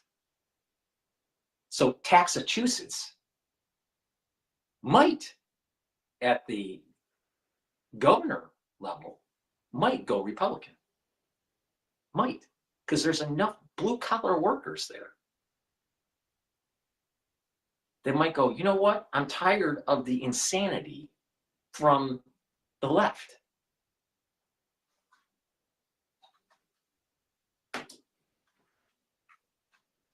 Brian, that again. Brian, there's a lot of conversation that Democrats usually say, oh, well, if you deport all these migrants, who's going to be able to do this particular job and this particular job?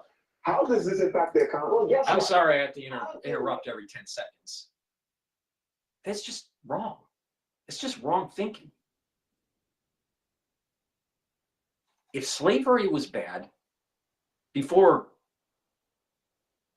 the Civil War and during the Civil War, if slavery was bad, why is using illegal immigrants and paying them lower than standard wages? How is that right? It's not. It's just modern day slavery. But the Democratic Party keeps on promoting it. Now, part of the reason is to switch states and gain more power, especially if you give them amnesty and they become citizens and they'll vote Democrat. But there's another element to it, and that is the ethos, the core, the root of the Democratic Party has always been, and most likely always will be, about slavery. But yet they'll try to use projection on you and say, you conservatives, you're the slave owners. You're the one that's promoting slavery. We want our reparations. But it was the Democratic Party that actually pushed slavery. Now, the whole slave issue in the United States is a big, long historical issue. I can't, I'm just broad brushing it. But a big part of the Democratic Party's history has been aligned towards slavery. Like real slavery. Chains and ball and chain and plantation, picking the cotton type slavery. But we got a new type of slavery that's going on.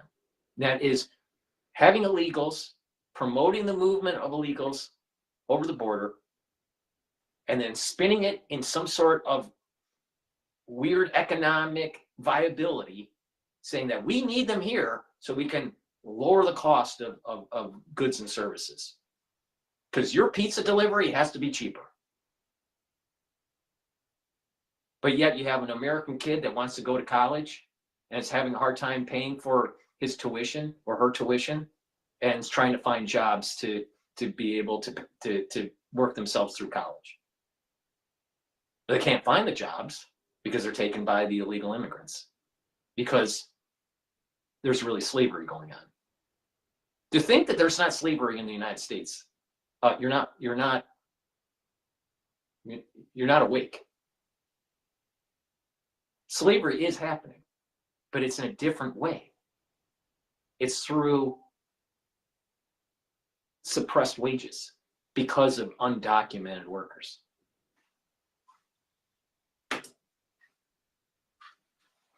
Job is, I'd like it that a murderer or a rapist not do his job. Yeah. How about that? Because that's what Tom Homan is saying. Yes. He's saying we're going after these guys. Do you want a murderer to do your lawn care or to work at the restaurant or whatever it is? I don't. So the governor of Massachusetts is kind of sitting there thinking, well, if I oppose apprehending murderers and rapists, I wonder if I'm going to get a challenge in the next election. And the answer is yes, because somebody's going to speak common sense and say, that's what I'm going to do. But they do need to fund this, because you have cities that are fighting against it. And the Trump administration is going to have to do the job with ICE, with Tom Homan, and not expect local law enforcement in some cases to help. Not because they don't want to probably, but because they're in a city where the city council won't let them. That's the tragedy. Yeah. I was thinking lawn care with the side of murder. Who wants that? That's a good point. We'll find somebody else to do that job. There's an American who can do that job. I'm Steve Ducey. I'm Brian Kilmeade. And I'm Ainsley Earhart. And click.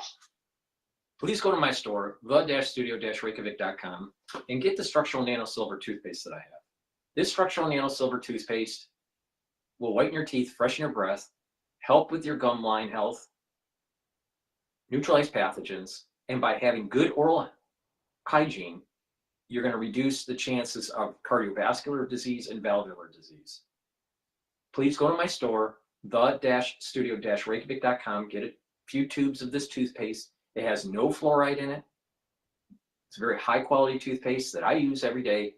Please go to my store, the-studio-reykjavik.com, and get this structural nano silver toothpaste. I also have very high quality soaps. You can get it in charcoal tea tree on my store. Get a few bars for your household. Very high quality, way better than Procter & Gamble and the crap that they make.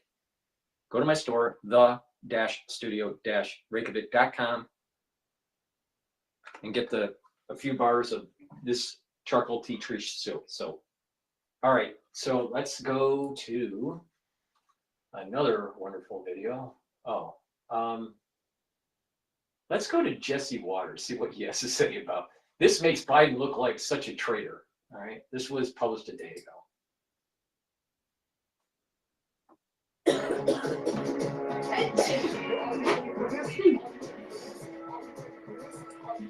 Deportation's going very well. We're getting the bad, hard criminals out. These are murderers. These are people that have been as bad as you get, as bad as anybody you've seen. We're taking them out first. Thank you. President Trump sending a strong and clear message as ICE begins their deportation flights. The White House releasing these striking images showing some of the country's most dangerous criminal migrants boarding a one-way flight out of our country. It's a sharp contrast to the days of Joe Biden's shameful midnight flights that flew illegals in under the cover of darkness. And that's not all. We're also getting brand new video that shows military helicopters and Marines at the southern border helping agents there with security operations. And check out this incredible moment. Deported illegals arriving back in Mexico and warning others with this message. Hay mucha migra y todos están cayendo. No les recomiendo cruzar porque hay un chingo de... Everyone's getting caught, as well it should be. You know, what's interesting, Harold, is that Governor Healy in Massachusetts, a Democrat, she was going to use every tool in her arsenal to fight back against Trump. But she made an about face. Why do you think that is, and will others follow? I think she made an about face. I don't know all that she said, but I did see some of those things, and she is now in full support of these things. I think people realize that when you're able to make your streets safer, and you're able to reduce the cost of taking care of people whom many in your community don't want in your community, I think that's a positive thing. I think you'll find more and more electeds, and I think your question really is focused on Democrats, and particularly those who may have said that their cities or states would be more sanctuary-like. I think they're going to hear from voters. You've seen even in Chicago, where a big core of the voting population there and a lot of big constituency groups there, including a lot of African Americans, is saying we can't afford this. Why is this happening? Now, this group here, the president's taking up, these are what Tom Homan said are the worst of the people here. I'm a believer. Our country's has been built over the years on accepting people who want to come and play by the rules and want to come and live the great American dream. But when you come and commit crimes and the kind of heinous crimes and violent crimes people are committing, there's no question the president will continue to enjoy support for this. And as I said yesterday, this is how you keep that coalition together that elected you, Mr. President, back in 2024. It could get a little dicey as things goes on, but people are going to continue to support this. You know, Shannon, Harold said when the Democrats realized that it's making streets safer, is that they couldn't figure that out before. So, you know what I think it is, Shannon? I think it's a recognition that they're going to be charged with obstruction, with interfering, and they don't want to be taken out in cuffs, okay? They cannot stop it. But this Mayor Johnson is already in Chicago, Brandon Johnson, has already spent $500 million in Chicago. And he's got a campaign starting to know your rights. He said he wants to protect people. Do you want to protect Americans or illegals? Well, and that's the question. There are the optics now that Democrats have to contend with as well, because Chicago is one of the places where some federal officials have said, we want to go in the jails and get the bad guys and take them out of here, but we can't go into the jails. So I don't know what the argument is there for protecting bad guys. I'm not sure what that argument is, but that's a hard one for Democrats to make. So Tom Homan and others are going out there saying, we're going after people convicted of all kinds of things like rape and assault and attempted murder and that kind of stuff. You can't stand there as a Governor Healy or anyone else to say, like, we're going to keep up these efforts. And as you mentioned, this executive order says two things. We can either come after you civilly or criminally if you impede this federal operation, or the president has ordered these agencies. Mark my words. Mark my words. I'm saying this on January 26th. All right? Sometime during the Trump administration, the Democratic Party, most likely during the midterm election, but maybe after, is going to be pushing for reparations. And that's going to be a powder keg. It's going to be a powder keg because you have progressive conservatives that are supporting Trump's initiatives. You're cleaning up the mess of the Democratic Party internationally and domestically. And then they're going to try to get the black vote by pushing reparations. And it will be a huge powder keg. Yeah, cutting off federal funding to these places as well. Mm-hmm. All right, Greg. Shannon just mentioned, you know, we can go into the jails. Should these illegals who are here in charge of crime, should they be convicted and spend time in the United States, or should they be automatically deported and put on a C-130? It depends on the crime. If they're, you know, like pedophiles, murderers, we deport them, but we deport them before we land the plane.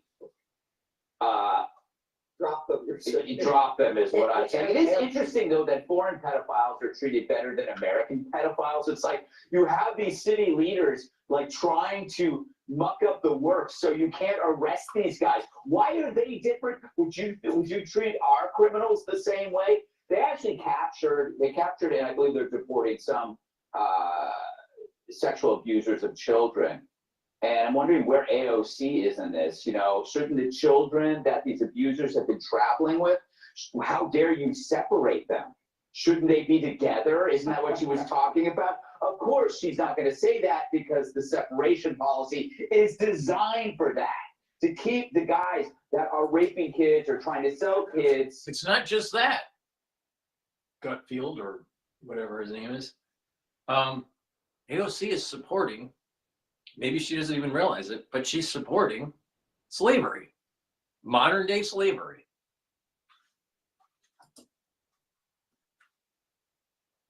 from pretending to being their guardian. Again, this is free money for Trump. He's not creating new laws. He's simply enforcing the existing laws, and everybody's looking at it going, whoa, so we can do this? I had no idea. This is what happens when you get rid of the hoaxes. That when you get rid of the hoaxes, you get rid of these pushers of hoaxes in the media, now you see that there's nothing to fear when you follow the law. Nobody's turning into Hitler. There are no concentration camps. It was all a lie. Yes, indeed. Now, you know, these illegals, Jesse, have been able to and have literally been exempted from United States laws. And the question now— You want to know what another gigantic wool over everybody's eyes? 9/11. I'll tell you. I wish to wake up one day and that the United States is back in a world pre-9/11. We have lost so much of our constitutional freedoms, and the overgrowth of the national security state right after 9/11. It would be a wonderful world if we could actually go back to a pre-9/11 day. So it dovetails into what they're saying.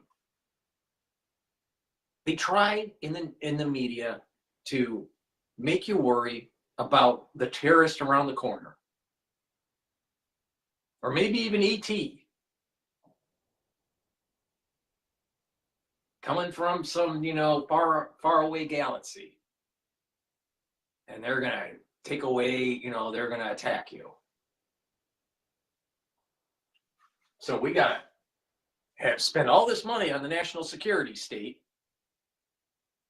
and have Larry Ellison making sure that his databases are watching you. Crazy. Just, can we please go back to a pre-9/11 day? Wouldn't that be lovely?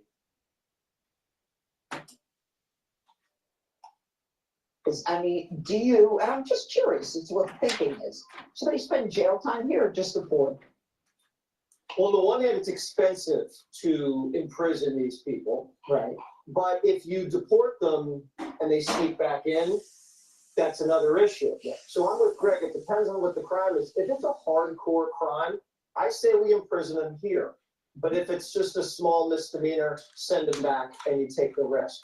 Remember the talking point about not all migrants are criminals. So what? and look at all of these criminals going home. And all it did, it took a show of force. Just the visual of having these C-130s out hovering over the border. All it takes is leadership, real leadership, to get a job done. Not afraid to break some eggs. You got to make the omelet. You got to break the eggs.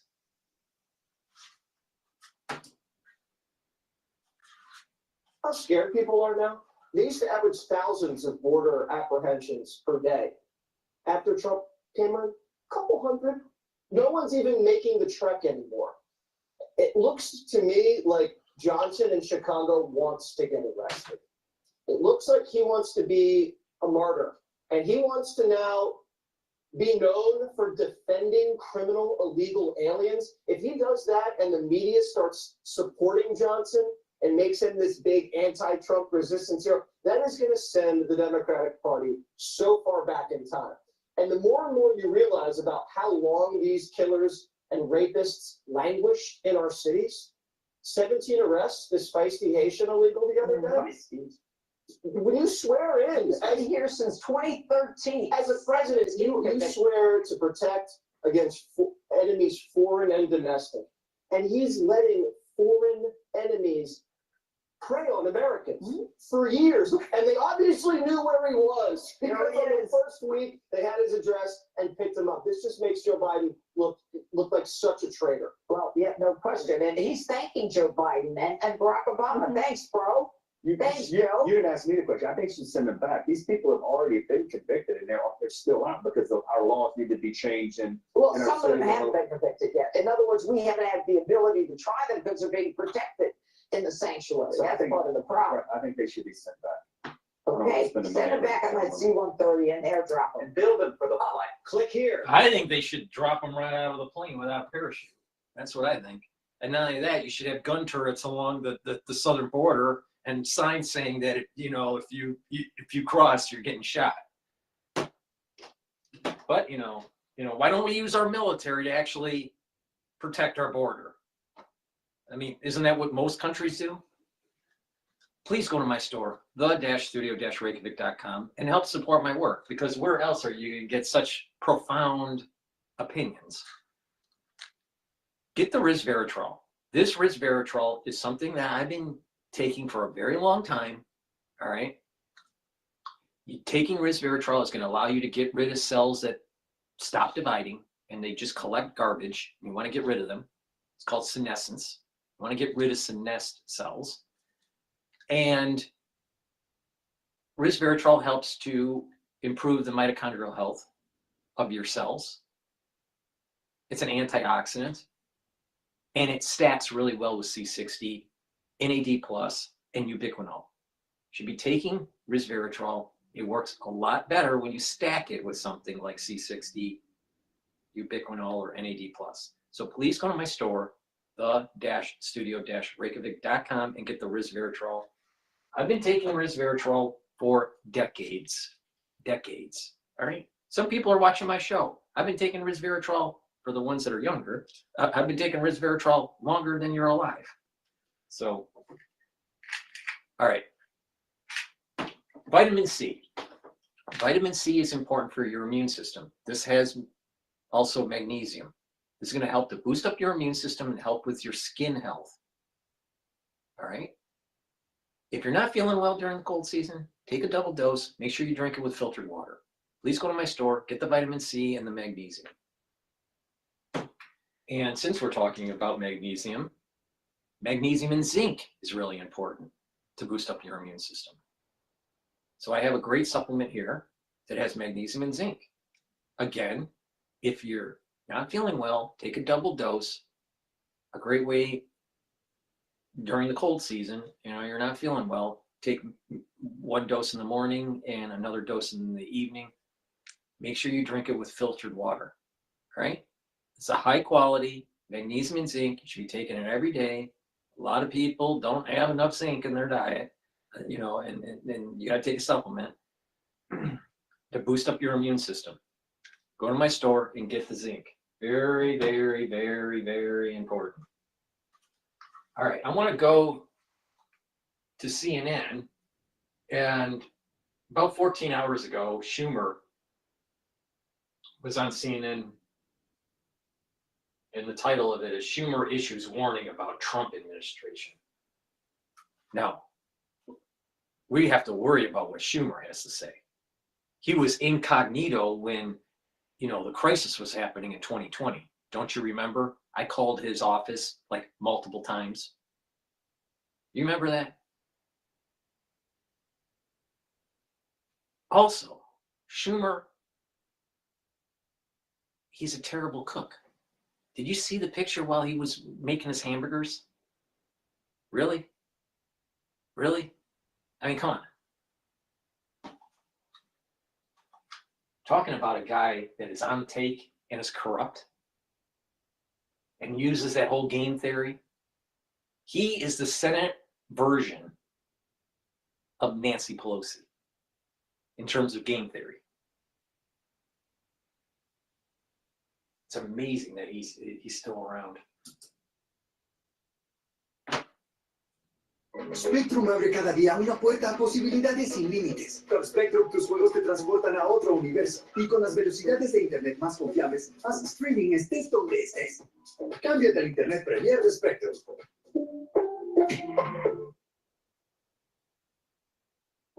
I would like you to build this. Something boundless. Something new. The Tariffs has now been nominated for 10 Academy Awards. First, let's bring in CNN's Annie Grayer on Capitol Hill. So what is happening right now with the vote for Kristi Noem?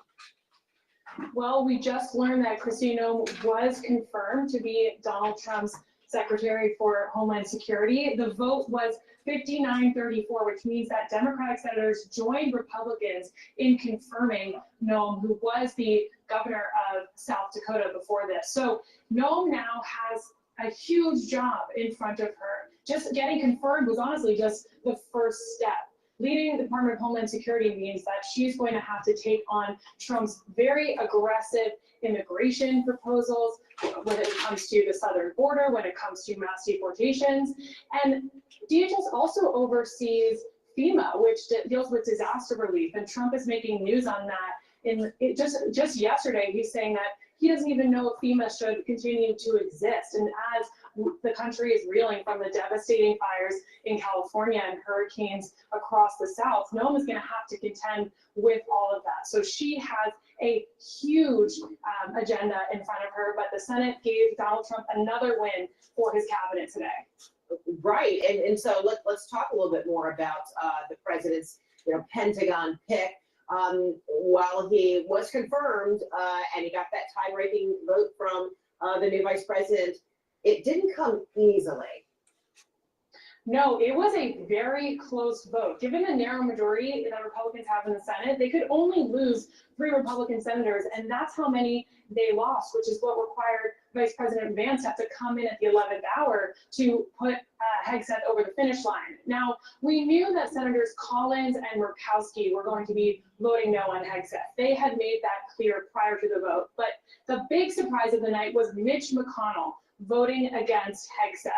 And there is no secret to the tense relationship between McConnell and Trump. In fact, I caught up with Republican Senator Tuberville just a few minutes ago, who spoke with me about just how tense this relationship is and how it's no mystery why McConnell voted no. But Hegseth's nomination process in general was just full of controversies. There were a number of allegations of sexual misconduct with women, of excessive drinking, and how he spent his money in his former jobs. So he had a lot to defend throughout this entire process. He continued to maintain he did nothing wrong, and Trump stood by him this whole time. So getting Hegseth over the finish line and doing so quickly was a huge win for Trump. And now with Hegseth officially sworn in, that's another win for Trump and his administration. Yeah, and one has to wonder whether that will help set the tone for the process for some of the other nominees.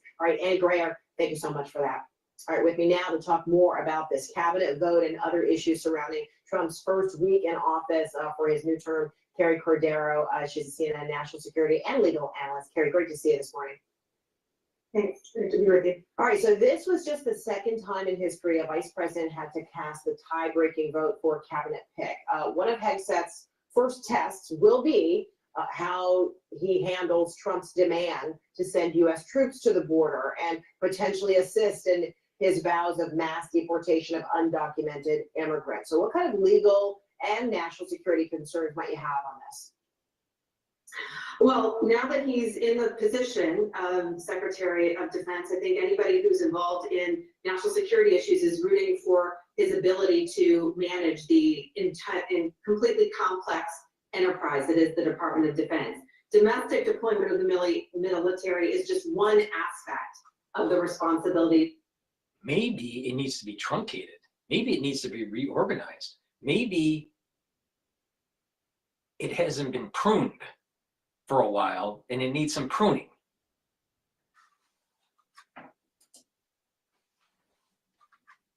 He's going to have. When we look at all of the executive orders that the president has issued this week, declaring the national emergency on the border and the ability to deploy domestic troops is actually, I think, on the lower scale of the things that will be challenged or that the administration won't be able to do. I think the more complex challenges from the military perspective will be dealing with international partners, dealing with the hotspots all around the world. Some pretty powerful words coming from Senator Mitch McConnell.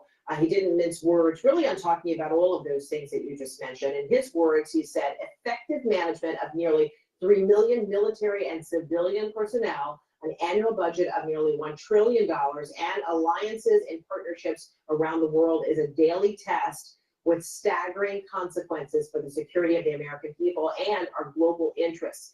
Mr. Hegseth has failed as yet to demonstrate that he... Isn't that rich? Isn't that so rich for Senator Mitch McConnell, Republican, telling the world that he doesn't think that Hegseth is qualified for the job. Yet, Mitch McConnell will get up to the podium and you literally see him in real time have a stroke. And he isn't willing to step down. He can, obviously, McConnell can't do his job. You don't have to be a rocket scientist to see that.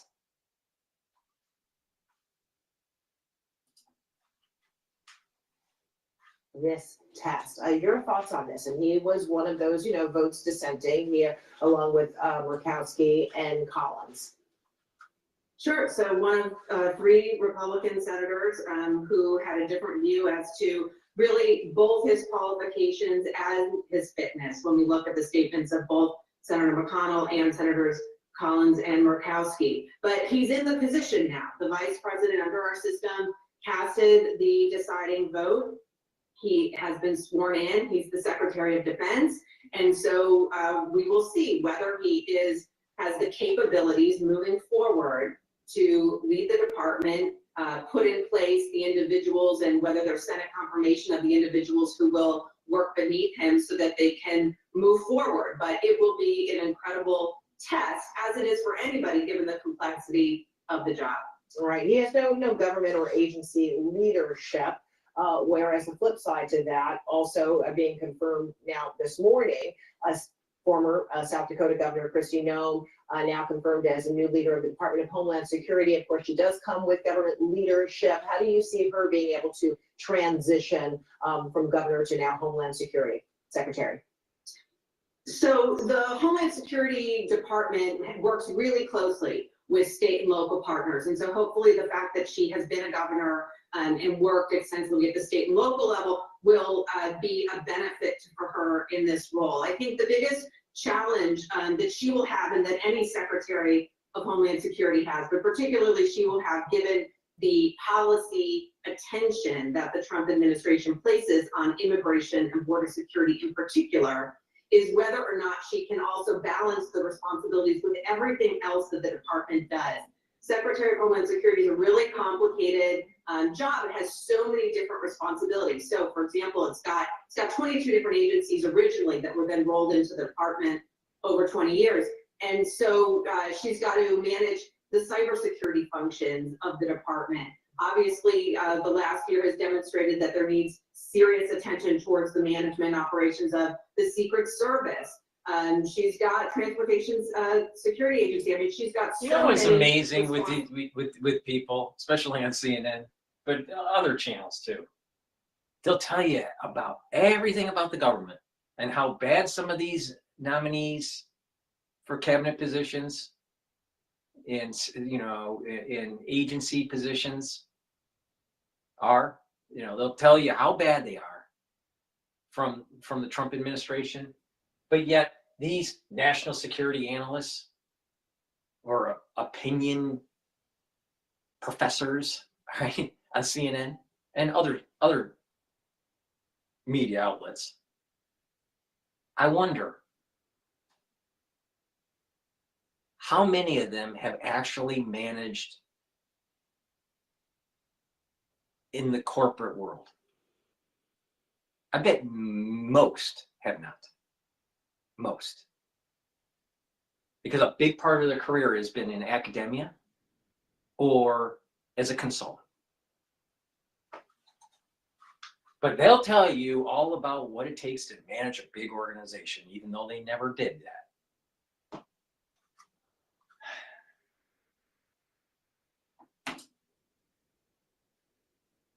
That are beyond border security and immigration. So the question will be, will she have the bandwidth to pay attention to those other issues? Mm-hmm. Lots going on in these first 5 days of Trump being in office, from those nominations and confirmations, also executive orders. And then in a late night purge overnight, Trump also reportedly fired at least a dozen independent inspector generals who serve as the government watchdogs. Republican Senator Chuck Grassley is already calling on The administrative state, AKA the deep state, or elements of the deep state, have a tendency to slow walk policies, especially during the first term of the Trump administration. Maybe Trump is learning that you got to get rid of the slow walkers to be able to get things done. Who runs the agencies? The agencies are under the executive branch. They're not under the legislative branch. They're under the executive branch. Who manages the executive branch? The President of the United States.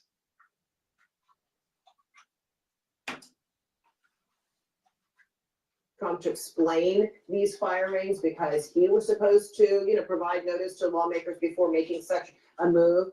Democrats also very concerned. Take a listen to Senator Schumer. Yesterday, in the dark of... Let me speak from the heart for a moment. This year, one choice leaves no doubt. It just random juxtapositions of things, and synchronicity and all that stuff, just the randomness of that. Don't you find it odd? And this is totally by chance. They're going to segue in their program right to Schumer. But what comes up as a advertisement on YouTube? Enclave. In the corruption of the Catholic Church. Makes you wonder what the hell's really going on in Congress and in the Senate. Been nominated by the Producers Guild of America for Best Picture of the Year. And Tom Sidley film with 12 BAFTA nominations.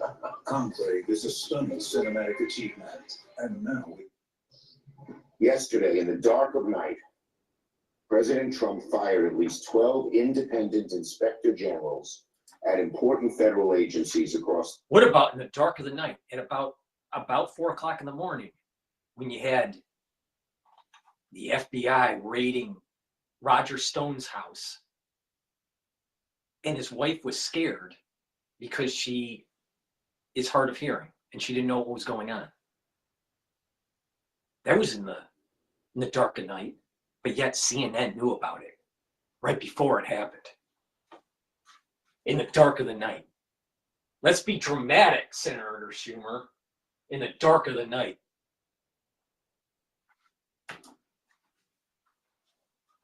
Administration. This is a chilling purge, and it's a preview of the lawless approach Donald Trump and his administration are taking far too often as he's becoming president. So can Trump unilaterally do this, or do you see some legal challenges coming? No, he should be able to do this because Well, it's going to be difficult to challenge it at this point, but what the law says, so the Inspector General Act first of all, inspector generals were put in place by Congress to provide independent oversight over the executive branch. And so they have special authorities that enable them to do investigations within the executive branch.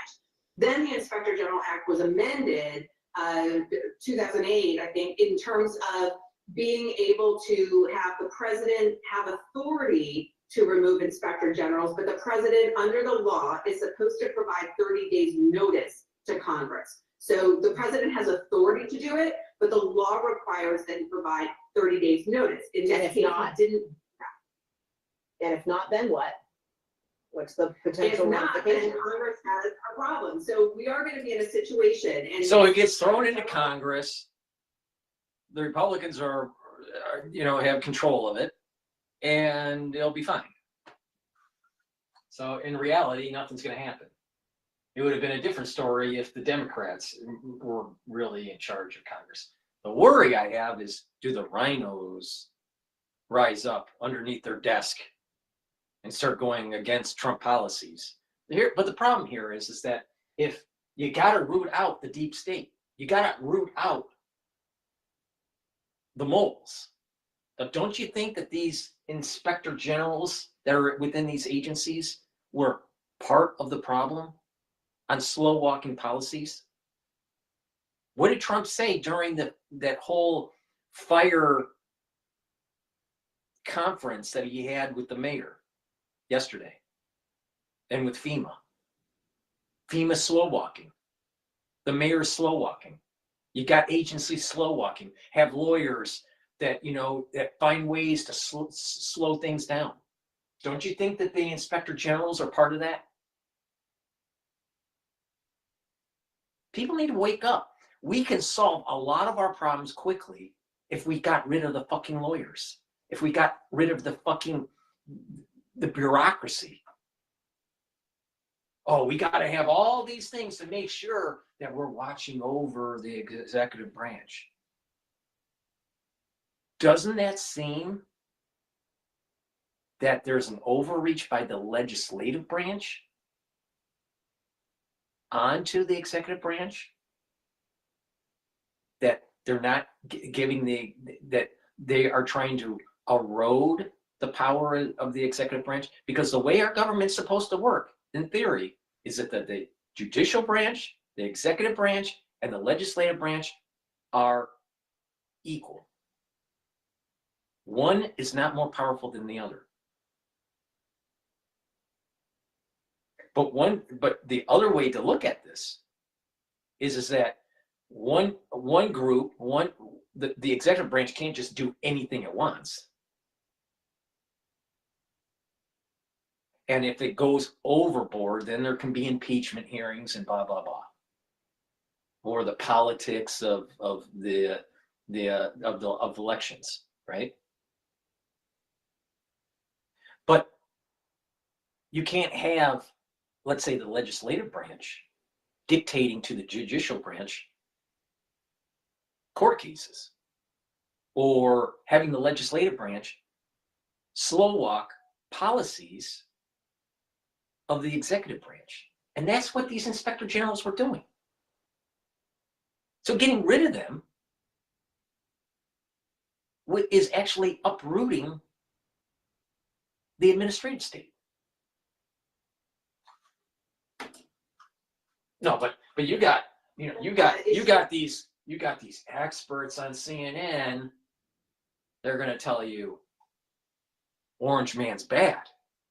You can't uproot the deep state because that's the conduit for Congress to be able to control the president. Maybe some of these provisions that Congress wrote in are actually illegal under the whole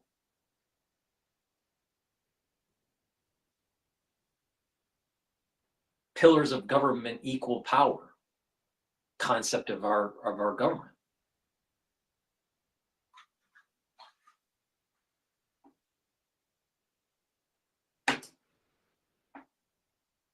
One, the TikTok law is another, where Congress passed a law that said a certain thing is supposed to happen, and then that doesn't happen. So the remedies available to Congress are obviously, number one, they can do oversight, they can demand information from the executive branch. Let me get this straight. CNN is complaining that TikTok is being overturned. Congress is saying they want to ban it. It passed through the judicial branch and was upheld, right? I shouldn't say passed through, but it was upheld, this closure of TikTok. Then Trump's saying, you know what? Let's postpone it for whatever, 90 days, 60 days, whatever it is, and try to find a buyer. Maybe that's a better solution. And CNN is saying, well, Congress said something and Trump's doing the opposite. Congress told Biden, Congress a long time ago said that we have immigration law and the president didn't do anything about it. Obama, Biden, Clinton, Bush Jr. didn't fully use their authority to really close the border. They just let it happen. So you can't just pick and choose. Well, Congress said this and the executive branch decided to do something different.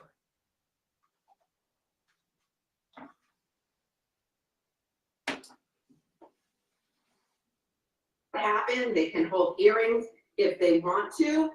Normally, the other lever that Congress has available to it is the budget. Query whether in this particular situation, Congress would want to adjust budgets because they want inspector generals to be funded. And then another option that's potentially available is sometimes the House of Representatives actually brings lawsuits. But we'll see whether any of those things will happen. I think Senator Grassley, obviously, who has long been a defender of inspectors general, will want to. I'm sure Grassley's on the take, like most senators. All right. I saw that there was another, oh, this is Lindsey Graham joins Dana Bash, and Dana Bash is a Trump hater, to discuss week 1 of the Trump administration. And Senator Lindsey Graham, chairman of the Budget Committee, longtime member of the Judiciary Committee, and a. But the problem with Lindsey is he's Lady Lindsey, but not just that. The problem with Lindsey Graham is there isn't a war that he doesn't like. I mean, really, this guy is a warmonger.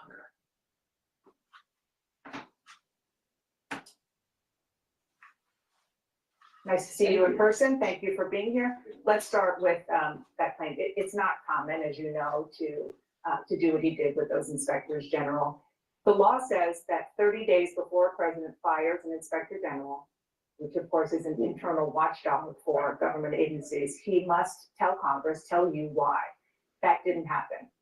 He broke the law. Yeah, I think, he should have done that, but the question is it okay for him to put people in place that he thinks can carry out his agenda? Yeah. He won the election. What do you expect him to do? Just leave everybody in place and watch them before he got elected? This makes perfect sense to me.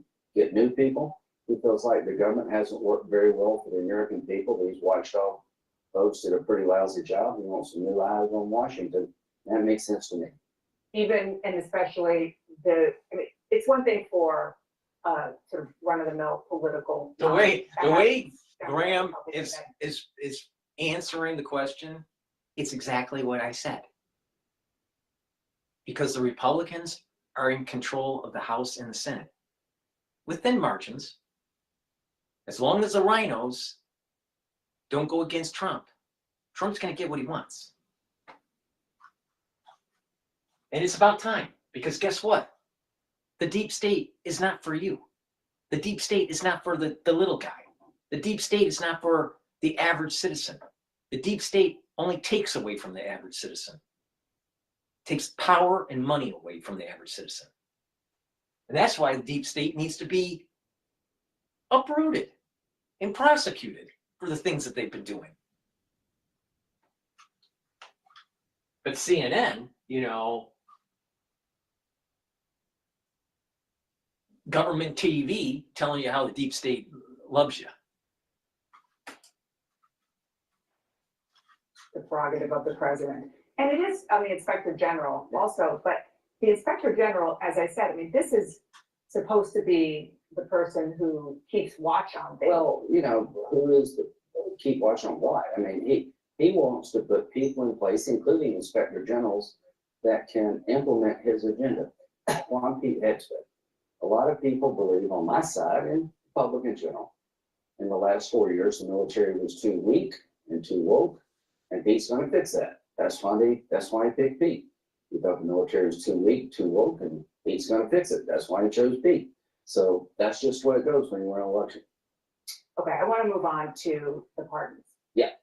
President Trump pardoned or commuted hundreds of people convicted of assaulting police in the January 6th attack on the U.S. Capitol. Put a lot of lives in danger, including yours. I want you to just look at one example. I think this is important. Michael Fanone, he was a DC police officer. He was off that day. But he came in because he knew the officers needed help to protect the US Capitol, to protect you and your colleagues. He was tased. He was beaten to the point he had a heart attack. He was threatened with being shot with his own gun. He had to scream back at them, I have kids. Now, the man who tased him, he was convicted of doing that, Daniel Rodriguez. He was sentenced in 2023 to 12 years in prison. On Monday, he was among those who got full pardon. Are you okay with that? No, I've always said that. Here is the issue with January 6th. It's not so much about what happened that day. It's not even so much about the crowd wanting the states to recertify the election, to investigate and do a proper audit and then recertify. It's a symptom of a much, much deeper issue in the United States. And that is a representative government not paying attention to the little people, we the people, where the representative government is only paying attention to K Street and very powerful individuals. They don't care about we the people. And so the disease is a government not caring and not paying attention to the people and aligning themselves to only powerful interest groups. The symptom is this social unrest that's starting to boil over. And if it doesn't correct itself, if Americans don't reach some sort of homeostasis, there's going to be a French Revolution in this country. We've had revolutions before. We've had civil wars. We've never had a French Revolution. And with a French Revolution, it's going to be much more bloody and much less civilized. And it's going to not just attack the government, but it's going to attack the aristocracy. And that is where this is heading. So what happened on January 6th is a symptom of a much deeper disease. And that is an aristocracy controlling government, and people that have been elected as representatives are not paying attention to their constituents. The real constituents, not the aristocracy, but the little guy. That's the issue. And if we don't learn from what happened back then, we will see a French Revolution in the United States. And that will mean very bloody with people that have money. The people that have money, the people that have power, they will be decapitated. They will be hunted down and decapitated. That's where this will lead to. It will be an American Revolution, French style. But the thing is you got all this, the mainstream media not paying attention to the disease. The disease is a representative government not being beholden to we, the people. Not paying attention to the real ethos of our Constitution and the branches of our government. But let's just keep on, talking about, the little details about what happened on January 6th instead of the bigger disease. An out of control, getting richer aristocracy.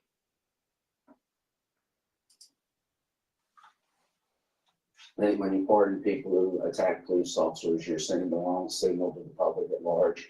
And that's not what you want to be to protect cops, but he has that power. Biden pardoned a guy that shot 2 FBI agents in South Dakota. The FBI was all upset about that. He pardoned half his family when he said he wouldn't. President Trump at least said, I'm going to do this. I don't like this. I don't like it on either side, and I think the public doesn't like it either. So if this continues, if this is the norm, It may be an effort to rein in the pardon power of the president as an institution. Have you talked to the president about this? No, Did you tell no, him no, I mean, that you're opposed to what he did? We've had this debate, you know, I'm all in for him. I want him to win. I think pardoning people who beat up cops, pardoning people who killed 2 FBI agents like Biden did, trying to raise bail for rioters in Minneapolis like Kamala Harris did, all send the wrong signal. And so that's where I'm at. But he did it. Biden did it. And I would most love Americans- to see a senator, a representative, someone in government, a high official talk about the deeper disease that is happening. Powerful people with lots of money are running Congress. They're the puppet masters. And they're getting richer, and the average citizen is getting poorer.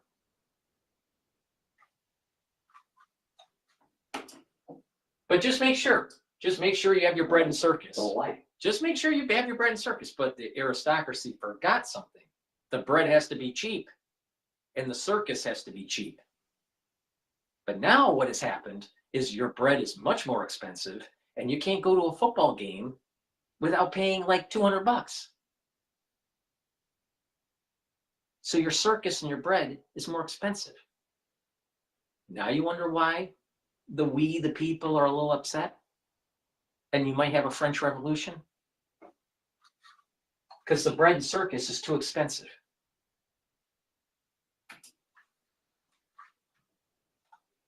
Okay, I mean, I get what you're saying about the FBI agents, and he did that on his last day. But this is different. This is about family of the FBI. Okay, this is just. I want to ask you about the ramifications. Yeah, in your own words, because you have said that having a pardon of somebody who took the law into their own hands will make violence more likely. Yeah. So I do want to look forward on this question, which is if somebody was pardoned and believes, pardon me? You own it. Well, you own it, and they believe that they can do what they want if they do it in the president's name. Isn't that encouraging dangerous lawlessness? You know, when Kamala Harris wanted to go on. I doubt that the people that were pardoned because of the issues that they had, you know, during the Biden administration, that they would go, you know, some sort of unilaterally and do something, you know, have some sort of do something wrong. No, I don't think. I think that they feel very lucky that they have been given a gift by Trump to restart their life. And I think most of them are going to be, trying to just restart their life in a good way, and they're not going to be vindictive. I don't see that the majority of them are going to be vindictive and they're going to go after people and all this. They may have vocal opinions about things, but I think that they're going to be more muted in their activities. But again, we stop focusing on the actual details of that day. There's a bigger issue, and that's the whole idea that the aristocracy is taking power and money away from the little people, and we're not getting representative government in Congress. Most of these congressmen and senators are on the take, totally on the take, or they're compromised. Like Lady Graham.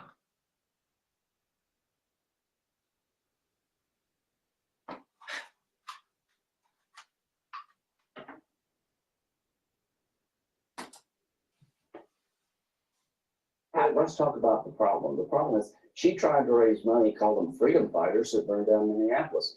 They tried to burn down Senator, the one courthouse. I'm asking you about I know thing you, that I know you're. you just want to talk about Trump, but Well, I he's the see it as a president. bigger problem. I mean, yes, I've Yeah, said it but clearly. See, this is the issue that I'm talking about.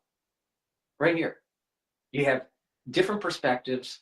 One group saying that, whatever's happening, they're freedom fighters, and the other one is saying that they're insurrectionists and blah, blah, blah. That's not the issue. The issue is we, the people, are not represented in government. That's the issue.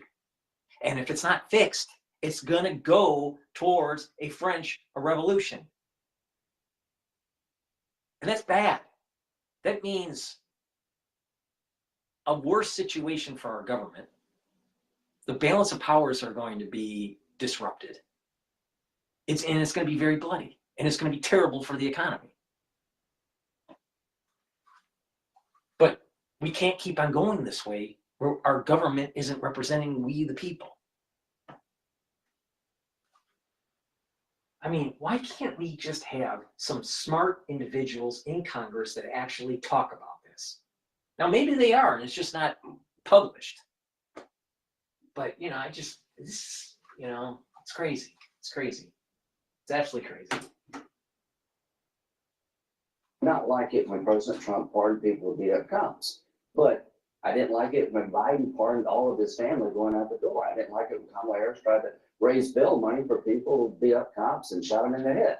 I don't like any of this.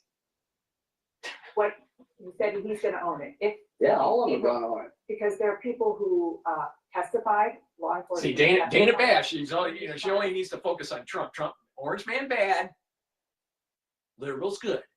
Orange man bad, liberals good. Prosecutors were worried for their safety. Well, the public was told by Trump what he would do, and he did it. So you can't say he lied to anybody. Biden said he wasn't going to pardon his family. Okay, whether you like Trump or not, he said, this is what I'm going to do. He says he wants to invite some of these pardoned individuals to the White House. You think he should do that? I'll leave that up to him. But I've been as clear as I can about what I think. One last question on this. Stuart Rhodes of the Oath Keepers militia, he had an 18-year sentence on seditious conspiracy conviction. That was commuted. He was at President Trump's speech last night in Las Vegas. I don't think there's a restriction on him being there. I don't like this. You know, we had a guy that was on death row that Biden gave a life sentence that walked into the bank and shot 2 ladies in South Carolina in cold blood. He started complaining about the conditions of confinement. I don't like any of this. I think most Americans would like the president to use the pardon power in a way to send the right signals, not the wrong. But he might have to revisit it if he does more of this. He has the authority to do it. Now, should we as a nation, given what's happened with all You these ever things, wonder? look at it? You ever wonder why is it that senators, and these people are in their 50s, 60s, why do they all, not all, but many of them, they have big necks, like they've been eating too much filet mignon, having too many dinners with the donor class and the aristocracy, and they're living like kings. Meanwhile, Susie and Johnny, blue-collar workers, they can't afford their bread and circus.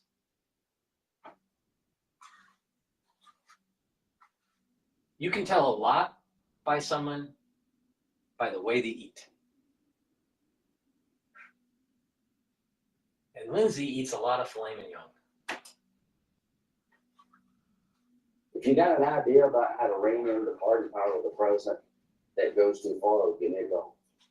President Trump revoked the security detail of the former Secretary of State serving under him, Mike Pompeo, his former National Security Advisor, John Bolton.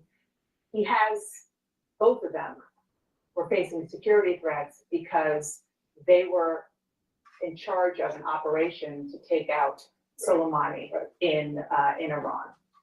An operation carried out under Trump. Right. Did Trump have revoked that security? I talked to Senator Cotton about this. He's the chairman of the Intel committees.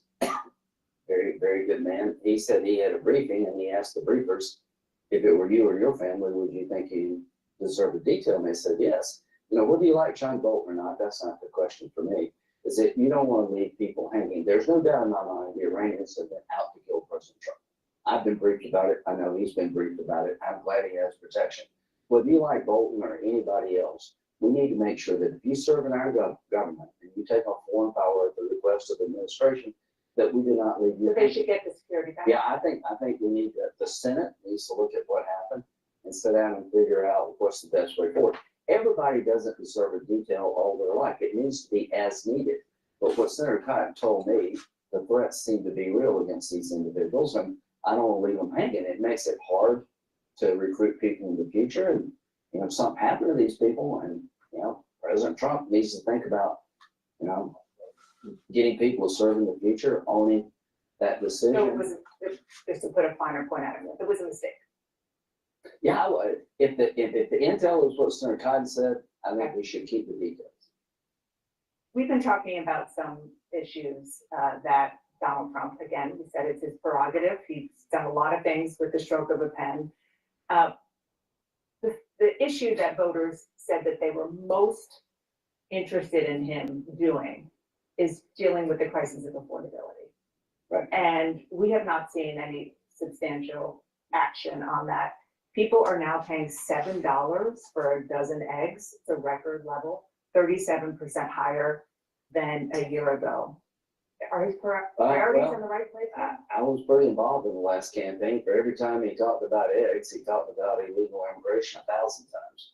I think he's trying to fulfill his promise to regain control of an out of control illegal immigration system. We need more money for Tom Homan, for deporting illegal immigrants here. We're criminals. Most people are. The public's with him. But if you don't get new money into the system, Tom Homan can't do his job. We need more bed space. We I'll need to tell you, finish the wall. you know,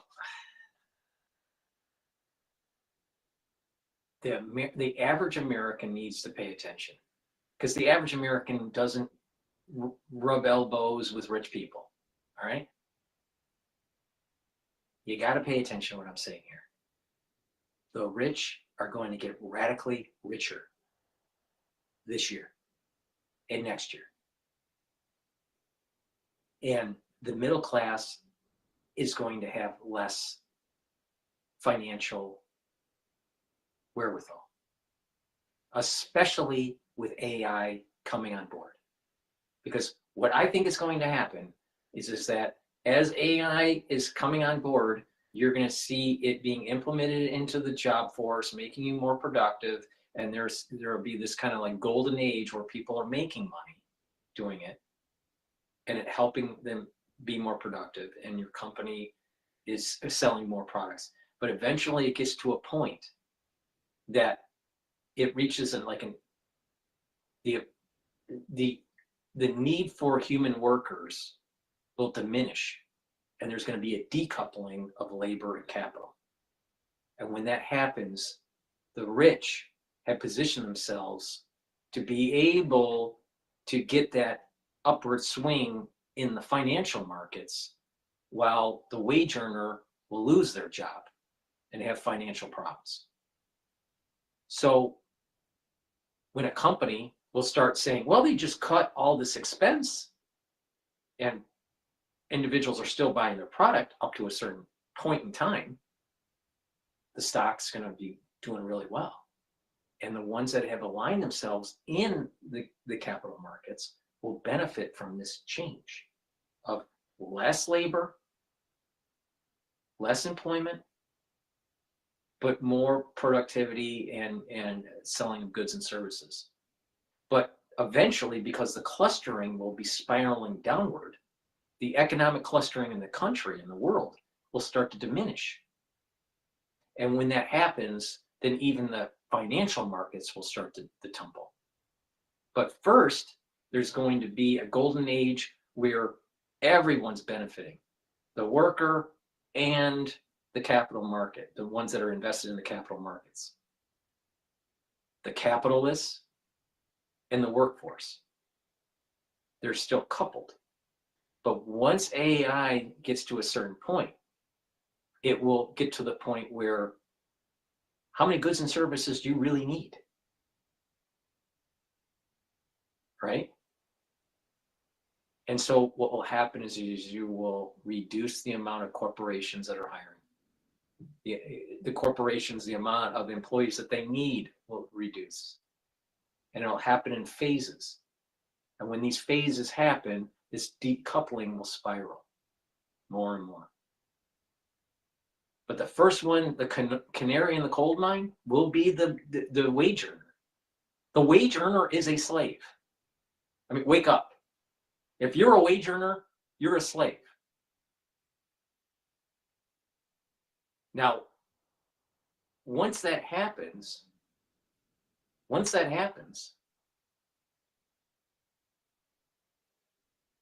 the capital markets will rally because revenues are higher or at the same and expenses are less. So their EPS is better, earnings per share. And they'll get maybe an upgrade for their, by the stock and the analysts. Well, when that happens, the ones that are invested in the capital market will make even more money. But eventually the company goes, maybe a few years later, they can't sell the goods and services because their buyers have less cash flow and it starts to spiral down. Now, will the economy reboot after that? Who knows? We're moving into uncharted territory. We don't really fully understand the economics of what a fully implemented AI world means. I personally think at this juncture that it's a decoupling of labor and capital until proven otherwise. But that's the working hypothesis that I have. So the slave, the wage earner, is going to be the canary in the coal mine where AI takes away your job and you lose your well-being. And you hear what do you think that Congress is really going to care about you? They're getting their donations not from you. They're getting their donations from Oracle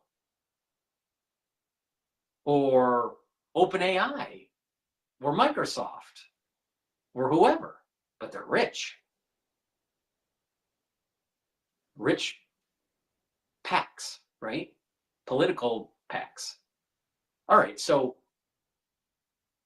the congressman or woman or the senators will say, well, I'm up for re-election. I got to find out what Susie and Johnny want.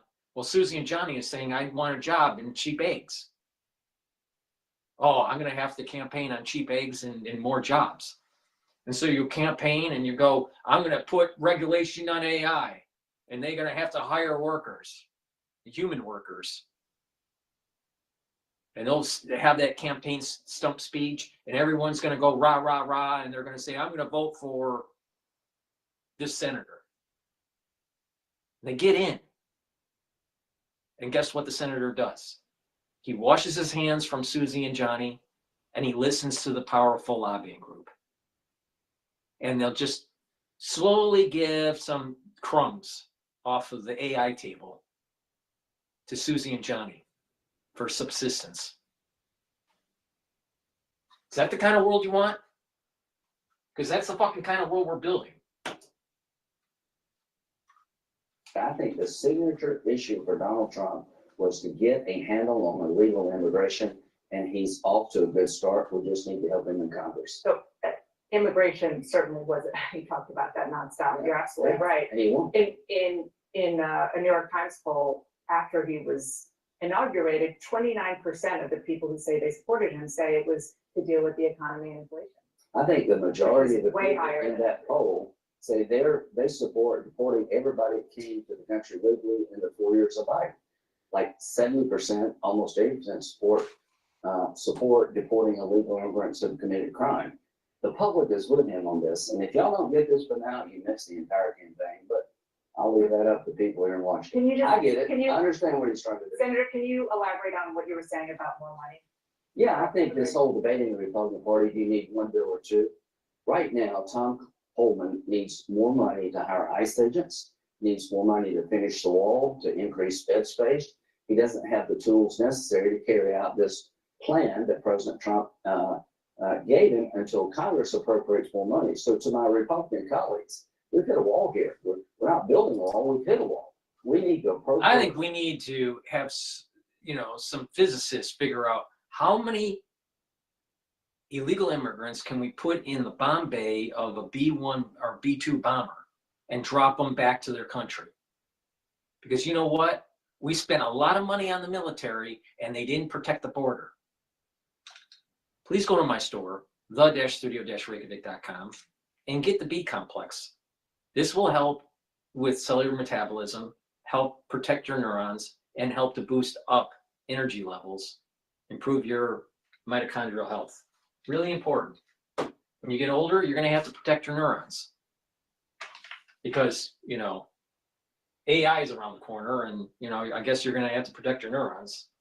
But taking B complex, especially when you're 40 plus, is really important to protect the central nervous system and the peripheral nervous system. I have lozenges. I have them in elderberry zinc and in manuka honey. Get a couple bags of these lozenges. They're great. They mitigate irritation in your throat during the cold season and during the allergy season. Really important. Get a couple bags for your household. You're going to need them. The moment you have that irritation, take the lozenges and the drops right away to mitigate the issue. Go to my store, the-studio-reykjavik.com, and get the products that I offer to help support my work and to get healthy. I don't want to sound like I'm just constantly dystopic, but, you know, I do feel in general, I do feel that the country has an opportunity to really prosper and move in the right direction. As long as we have a strong ethical foundation. The problem that we have is that we don't have a strong ethical foundation. Like I said, you know, it's God, country, and family. And when you like focus on that sort of thing, then you can realize, you know what, having uncontrolled AI is not really that great for family. Having uncontrolled AI may not be that great for the country and protection. Seems like there'd be a loss of civil liberties if you have a runaway AI. So I don't want to sound dystopic. We have an opportunity. We're like at a cross, you know, at a fork in the road. With Trump, we have a fork in the road. With Biden, we had no fork in the road. It was only dystopic. It was going straight to hell. With Trump, we're at a fork in the road where we can go down a great prosperous path if we have good ethics. But if we have bad ethics that is wrapped in negativity and wrapped in nihilism, then we're going down the path of Biden and no country. So I don't want to sound dystopic. I'm hopeful, but we got problems, and people need to start waking up and talking about them. AI is a big problem. AI is a big problem. Now, I did a couple videos that were taken down on YouTube because I got some strikes that were talking about Stargate. You might want to listen to episode 85 and 86 because I go into detail what Stargate really means and not the typical bullshit that you hear on CNN. So you can listen to those on Rumble, Bitchute, and Patreon. Make sure you listen to Telemetry, episode 85 and 86. I think episode 86, with me redescribing what Stargate is, was a better presentation in that episode than in 85, but both are good. I just went into a little bit more detail in 86. Please go to my store, the-studio-reykjavik.com, and put less load on your pancreas. Once you get to about 40 plus years of age, you start to have a weakening pancreas.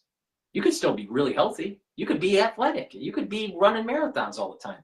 But the health of your pancreas is not like what it was when you were younger. So you have to reduce the load on your pancreas. How do you do that? Go to my website and get the digestive enzyme complex. This will help to break up carbohydrates, proteins, and lipids. That way, it's putting less stress on your pancreas.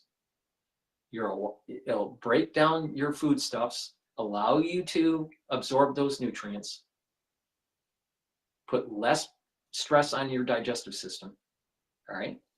And if you're an athlete, this is a great way to fuel your body. You do a pre-fuel or after fuel workout, you know, after fueling your workout or pre-fueling your workout. Taking digestive enzyme complex is going to help you absorb those nutrients and have you recover better, have you recover quicker.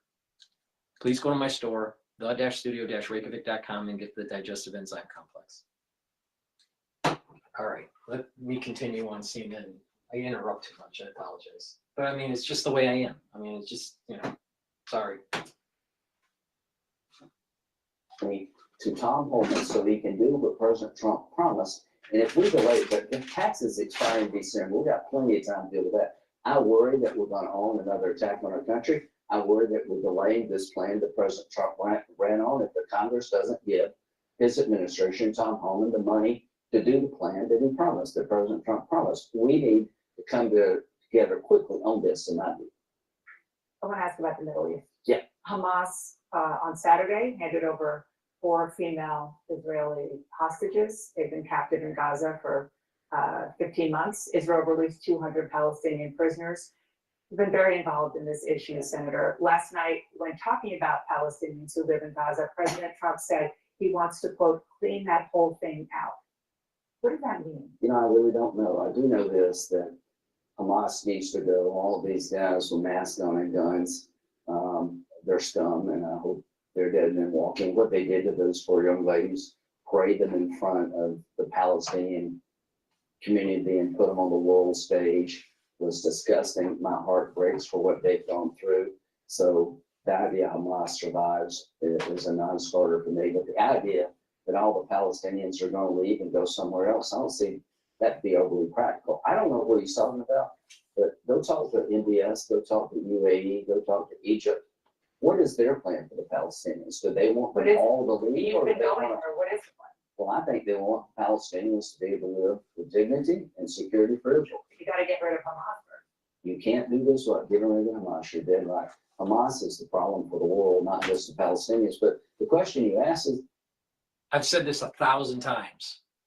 The only way you're going to get homeostasis in the Middle East is to destroy absolutely Hamas, Hezbollah, and decapitate the theocratic regime in Iran. Really simple. But do we have the fortitude? I don't know. I don't know. Hopefully we do. what? Does the Arab world support sending off the Palestinians out of Gaza? I'd be surprised if they did. I want to turn to a moment this weekend that really had a lot of people wondering what is really going on and what Donald Trump really supports when it comes to elections in Europe. Elon Musk made a special video appearance at a campaign event Saturday for the far-right Alternative for Germany party. He reiterated his support for them ahead of next month's elections. And then he told the crowd the following: I think there's, like, frankly, too much of a focus on the past guilt, and we need to move beyond that. People who, children who should not be guilty of the sins of their parents, or even let alone their parents or their great-grandparents, maybe even. And then he said, you have my full support. I think, the Trump administration is also supportive. 2 things. What do you think about him telling Germany to move past? Well, number one, is Elon Musk, a Nazi? I don't think so. I don't believe at all. Baby came to his aid. I'll give you a profound thing to say. All right. There are too many Jews in the modern era that are not focused on doing the mitzvahs, and they're focused too much on the past. So there is this phrase. It's called Yiddishkeit. All right. And Yiddishkeit is like following of Torah principles or biblical principles. Many Jews don't follow them. Many Jews in the United States don't follow the different principles that they're supposed to follow. But they'll focus so much on Zionism and on the Holocaust. So they hijack their Yiddishkeit with Zionism and hyper Zionism and hyper Holocaust. Now, most of the people in the United States, most of them have already lost members in their family that were actually directly affected in the Holocaust, that were in the camps. Most of them are passed away already. There's not that many left. So it's like second or third or fourth generation now. And they hijacked their Yiddishkeit with the Holocaust thing. And Dana Bash is Jewish. So I understand where her line of talk is, because she's coming from a liberal mindset of Yiddishkeit, where a lot of these individuals in the United States have hijacked their Yiddishkeit with over reliance on Zionism and or the Holocaust. So they focus so much on the Holocaust. What the Holocaust, and yeah, it was horrendous. But you got to move on and make the world a better place. You can't just keep on living in World War II, especially if you're third or fourth generation. You didn't even you don't know. There are many people in the United States that don't know anyone directly involved in the situation. So why keep on this idea? Should you forget the history? No, you should not forget the history, but your future should not be overruled by the history. And this is what I mean, that the Yiddishkeit is hijacked from the Holocaust. So instead of worrying about so much about the Holocaust, maybe some of these Jews should be just following the precepts of the Torah. All right. So it's very similar to people that are combat vets. All right. I saw this a lot with the Vietnam veterans that my father knew. All right. Many of them, when they came home, this is during the 80s, so the war's already over, a decade later or whatever, depending on when they did their service. If it was in the 60s and it was the 80s, it was 20 years. But, if it was in the 70s, then it was 10, 15 years. So you had these different, depending on when they served. But there were many Vietnam veterans that kept on living in the past. They kept on thinking that they were still, living in the 1970s or 1960s. Meanwhile, this is in the mid 80s. I think many people that are watching would understand what I'm talking about. All right, this was a common theme in the United States. Some, not all, of the World War II veterans that I knew, they kept on living in the past, the World War II past, right? Many of them just moved on. But it seemed to be a higher percentage of ones that served in the Vietnam era that seemed to want to stay in the past. Now, why do I say this? By staying in the past, you can't move forward. But you shouldn't forget the past, but it's important to move forward. Same thing with the Jewish people. You can't forget the Holocaust. It shouldn't be forgotten. But when you're the third or fourth generation, your Yiddishkeit should not be hijacked by the Holocaust or Zionism. You should be doing the things that you're supposed to be doing, moving forward into the future. Don't keep on worrying about the past. And so you can't keep on demonizing the German people for the wrongdoings of their great-grandparents. In some cases, great-great-grandparents, right? Sometimes it was the grandparents, sometimes it was the great-grandparents, and sometimes it was the great-great-great, right? 3 issues removed there. But the point I'm making is that there's many generations that have come by. I'm Gen X. My grandfather served in World War II. All right. So my grandparents were of that age. Gen X. Now, Gen Y, Gen Z, Millennial, now you're talking 2 or 3 generations away. So, you know, and so what happens with some people, this is very prevalent in New York.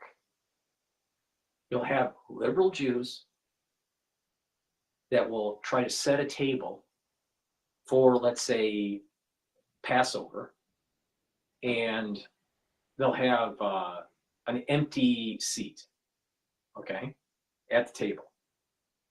And that empty seat is tied to, you know, some sort of individual from the Holocaust era, okay? That empty seat representing lost souls. But the Rebbe said this: it's good that you're thinking this way, but the way that you practice is wrong. You don't leave an empty seat. You find people that are not religious, that have fallen off the wagon or don't know any better, and you put them in the seat so they follow the precepts of the Bible. And you can apply this to even Christianity. I'm just talking about this in the context of Judaism. But there are people that don't follow the precepts of the New Testament within your, you know, religious community, right? Same thing is happening in Judaism. So instead of having an empty seat hijacked by the Holocaust, why not have that empty seat filled with someone that's living today so they can move on with their life in a better way? So nobody should be being hijacked by the past. That doesn't mean that you forget the past. That's not what I'm saying. But your movement forward into the future should not be hijacked by the past. And many Jews that are liberal fall in that category. And Dana Bash is one of them. Does bother me in this regard. Tomorrow is the 80th anniversary of liberating Auschwitz. I was just there a few months ago. You know, I don't expect the Germans to be racked with collective guilt all their lives, but I do hope in German schools they educate the German children about what happened in Germany. I hope in our schools that we'll educate people, Holocaust deniers are full of crap. I'm worried that we're losing 80 years on, that we're rewriting history here. The Holocaust was one of the darkest moments in the history of mankind. There are 15 million Jews on the planet because every generation seems to want to block the Jewish people so they can't grow and survive. So the last should not forget the history, but it should not inhibit you from living your future. And the problem is that this conversation here within different religious environments, they spend too much time focused on that and not on what they should be doing for the future. Like, for example, right? You know, people know that Jewish people eat kosher food. There are many Jewish people that don't eat kosher food. But these ones that aren't eating the kosher food are complaining about what they're teaching in Germany about the Holocaust. Now, what is more important? Eating the kosher food or talking about what they're teaching the kids in Germany? That's what I mean by the Yiddishkeit has been hijacked by the Holocaust. One, facing the 80th anniversary of the Auschwitz liberation, the death camp, is to be equivocal. I want every German child, every American child to know what happened and that it's true, not a lie, and we never do it again. Before I let you go. Having altogether. formal teaching of history is an important thing on many different subjects and many different points in time, including the Holocaust. And that whole era of that, the war period between, pre-World War I all the way, post-World War II. It's a fascinating period of history. And lots can be learned from it. And a piece of that is the Holocaust. But it's not the only piece. So yes, learning history is really important. And unfortunately, many people in the United States don't know their history, nor do they know their science either. They don't know history very well, and they don't know science very well, or mathematics. And they all have opinions.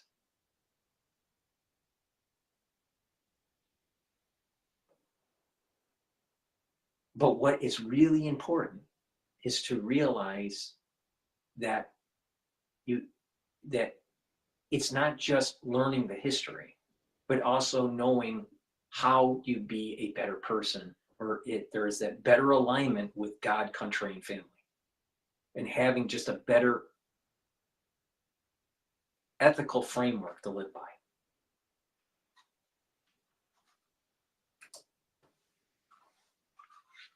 You met with her. She's going to have a hearing to be the director of national intelligence this coming week. Are you going to support her? We'll see how she does. I've known her on the same reserve unit. Richard Burr, who's a good friend of mine, is going to introduce her, so that goes along with it. We'll see. It's not a ringing endorsement. We'll see. It's not We'll see is an honest answer. I tend to support everything. Know about what happened in Syria and Edward Snowden, but I generally support everybody. If Richard has confidence in her, that would go along with me. But I do want to make sure you understand Assad's not a good guy, he's a bad guy, that Iran is trying to kill all the Jews just like the Nazis did, and they would come after us. They tried to kill our president, they're going to keep coming after us. They would destroy the state of Israel, and I want people in that sphere to be clear-eyed about the world in which we live in. The largest state sponsor of terrorism is Iran, and they're religious Nazis. 80 years after the Holocaust, there's a group of people trying to get a nuclear weapon to kill all the Jews. They cannot be allowed to do so. Senator Lindsey Graham, thank you so much for coming in this morning. I don't know. Lindsey Graham, he's a deep stater, and he swings with the wind. Please go to my store, the-studio-reykjavik.com. Get the NAD+. NAD+ is something that I've added to my stack. Why did I add this to my health stack? NAD+ helps to improve your energy levels. NAD+ helps to repair your DNA damage. And NAD+ helps to protect your neurons. When you get older, you need to protect your neurons. Please go to my store, the-studio-reykjavik.com. Protect your neurons, but it's a holistic approach. You want to do some resistance training and balancing and stretching. You want to activate those neurons. Really important. Please go to my store and get the NAD+. This stacks really well with ubiquinol and C60 resveratrol. Ubiquinol is the highest bioavailable CoQ10 that you can get. All right? Get my supplement, ubiquinol. What this does is it helps to boost up your energy levels. It's an antioxidant, synergistic with NAD+, and it will help to protect your neurons. So a lot of people go, oh, I got to take CoQ10. Take CoQ10. That's really right. Taking CoQ10 is really important. But you don't realize that the CoQ10 that a lot of people are taking isn't as bioavailable. But if you go to my store and get this supplement, ubiquinol, it is the higher version of bioavailability of CoQ10. This is the highest available CoQ10 that you can get for bioavailability. So please go to my store, the-studio-reykjavik.com, get this ubiquinol, add it to your stack, and protect your neurons. Really important. CoQ10 is very, very important for your health. The earlier you start, the better you're going to be. Olive leaf extract, a dual purpose product, helps to boost up your immune system and help with your cardiovascular health. This is a great supplement. This brings down inflammation and helps with your cholesterol levels. And lastly, C60. You can get it in a 2 ounce, a 4 ounce, or an 8 ounce configuration. Take a teaspoon a day, soaks up free radicals. This is very potent. And by taking it on an empty stomach, you get really good absorption to soak up those free radicals, reduce the stress on the cell, help with the health of the mitochondria. Your ATP will go up. That means your energy levels will go up. And when you have less stress on the cell, by soaking up those free radicals, the tissues and your organ systems will perform better. That means your immune system will be better. That means that your metabolism will be better. Your liver and your endocrine system, your exocrine system will be better. When you improve your mitochondria in your neurons, you're going to have more neurotransmitters. When your neurons are firing more, guess what? They're better connected. So you have positive neuroplasticity. That means you'll be thinking faster. You'll have better memory. You'll have better clarity. So please go to my store, the-studio-reykjavik.com. Get the C60. You can get it in avocado oil, extra virgin olive oil, or MCT coconut oil. It's very important. That's another major pillar of the 4-pillar system. That first one that I talked about earlier in the video was bringing down inflammation with ashwagandha root, turmeric, and lignans. Bring down that inflammation and soak up free radicals. Another strong pillar is taking C60 because it's very potent antioxidant. It's going to soak up free radicals at a very high magnitude compared to other molecules. Like, for example, you can soak up hundreds of free radicals at a time with C60 molecule. Just the molecule, all right? Compared to, you can only soak up one free radical with a molecule of vitamin C. Now, do you understand why the power of C60 is so important as a protocol to soak up free radicals? Now, C60 is synergistic with the NAD+, ubiquinol, resveratrol. So keep that in mind. All right, let's take a look at what else is going on in the news lately here.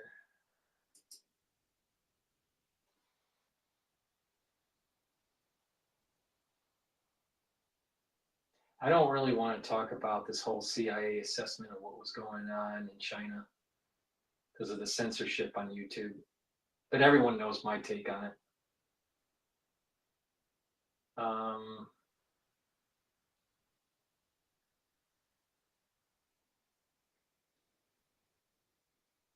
Let's see.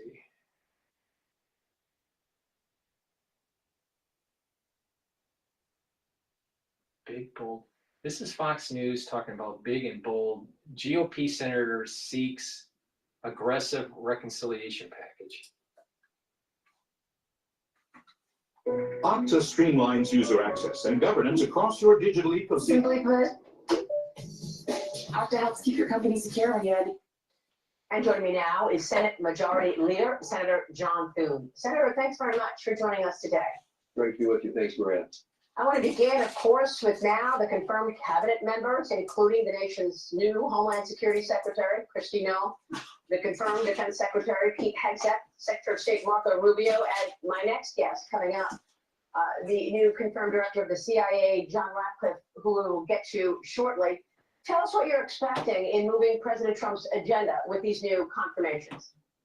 Well, we need it in place, Maria. I think, as you know, in order to implement that agenda, you've got to have new leadership in those departments and agencies. And of course, we're starting with the national security positions, which are critically important with everything that's going on in the world, and everything that's going on at our southern border, which is why it was important that we get Governor Noem in at DHS.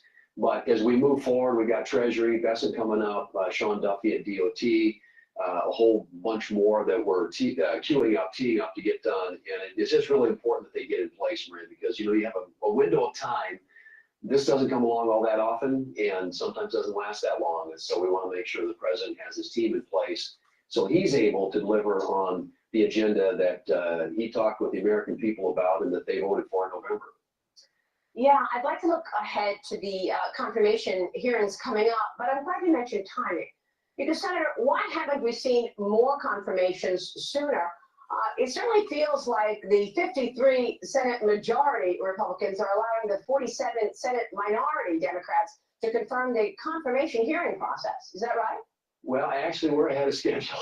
We're going back to what is the Obama standard. Obama got 12 of his cabinet nominees through in 15 days. It took Trump 43 days to get his first 12 through back in 2017. So we are pushing hard, and obviously there are constraints that are imposed by the rules of the Senate. The minority of the Senate has ways it can slow things down and drag it out.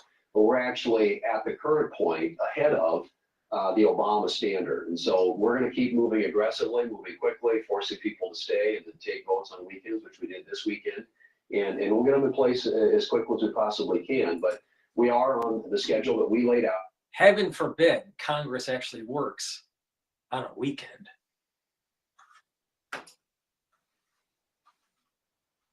And one that I think enables these folks to get through the process in time to deliver for the president, for the American people.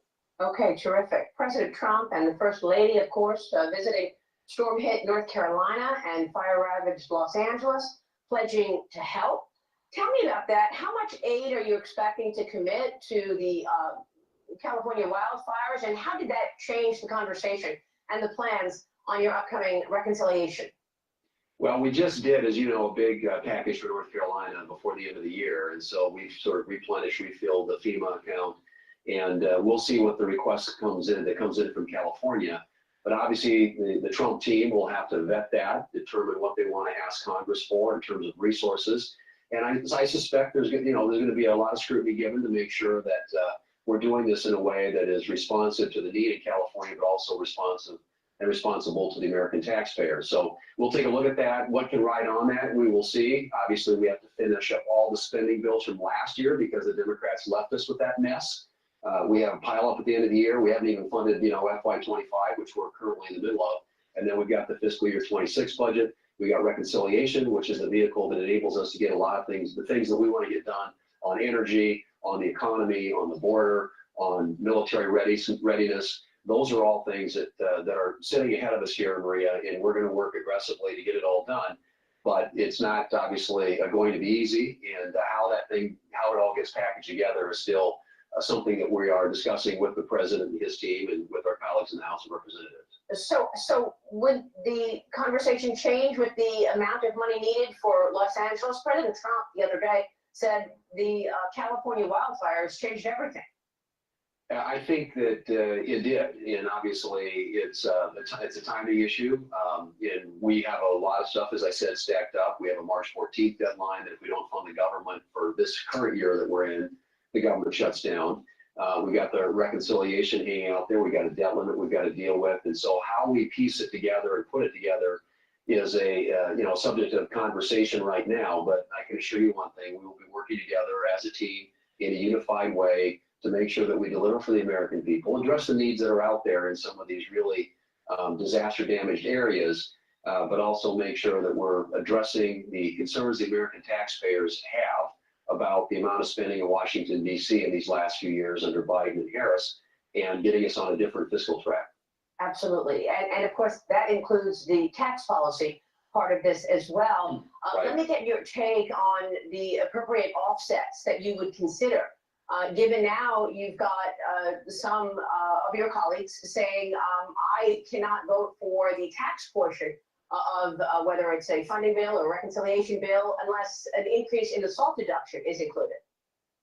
Right, and the so-called SALT caucus is pressing hard, obviously, get a change in that.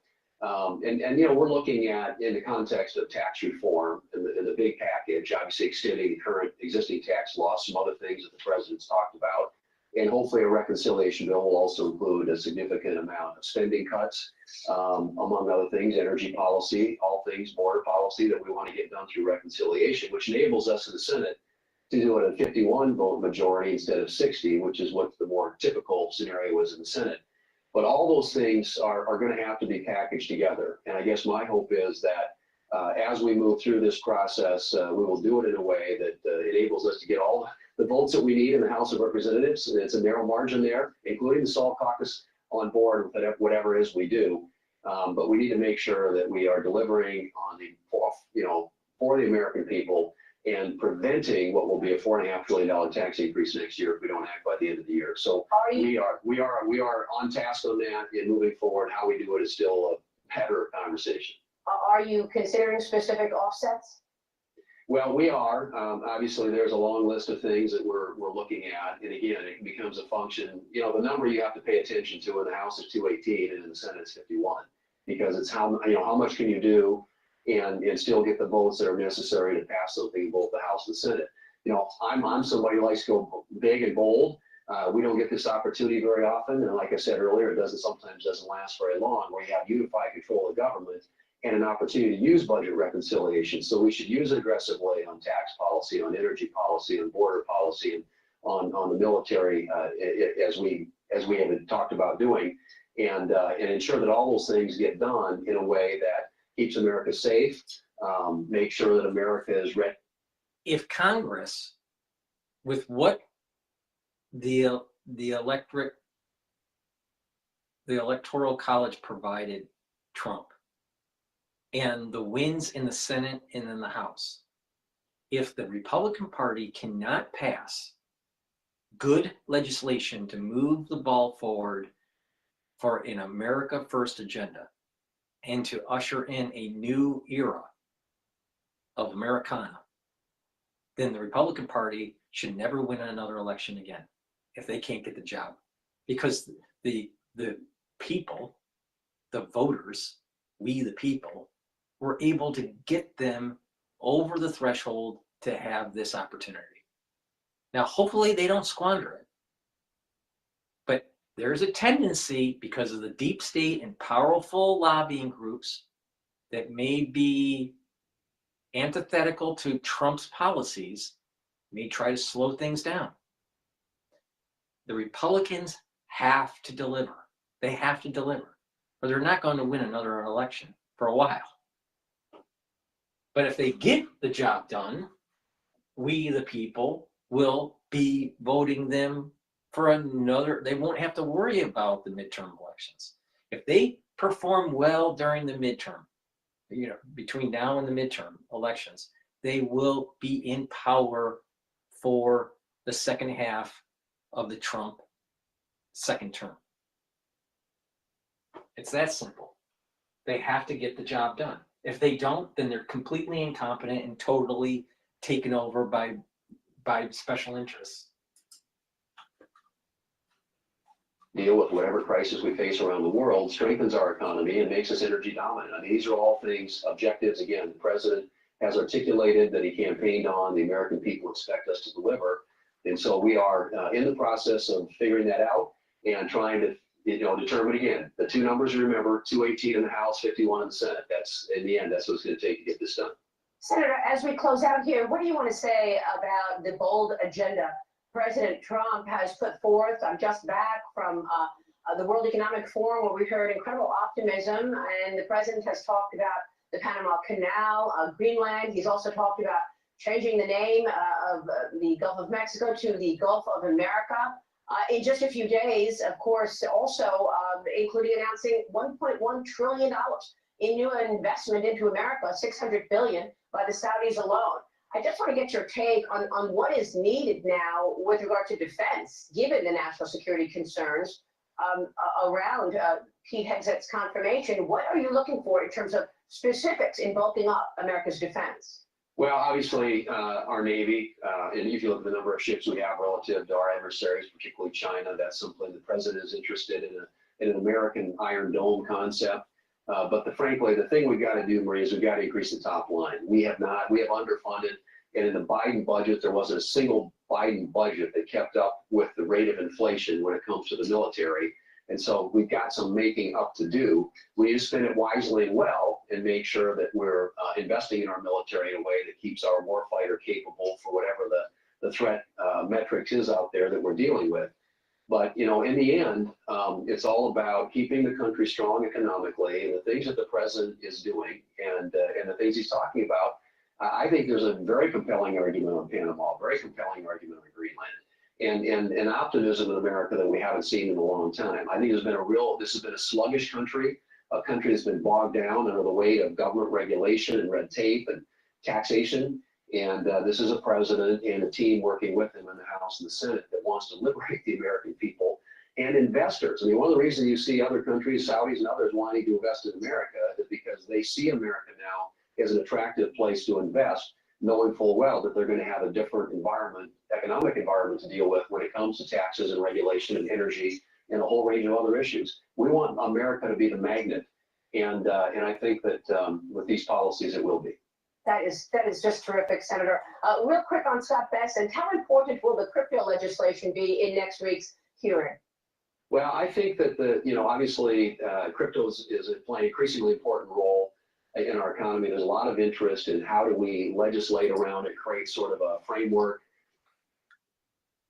Let me give you my perspective on crypto. I'm not going to get into the whole surveillance technology thing or whatever.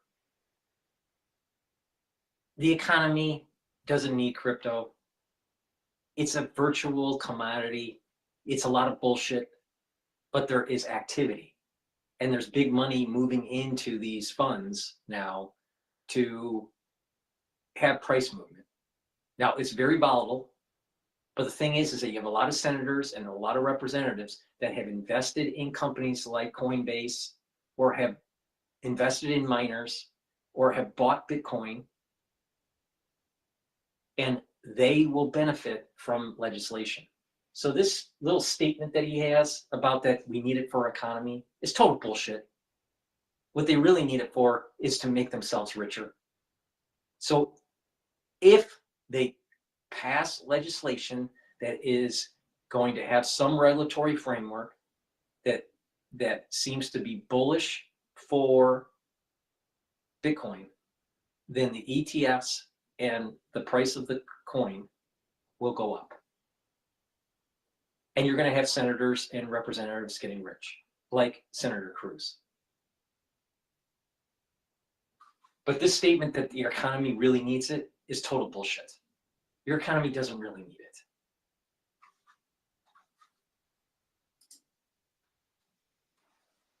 For digital currencies to expand and grow.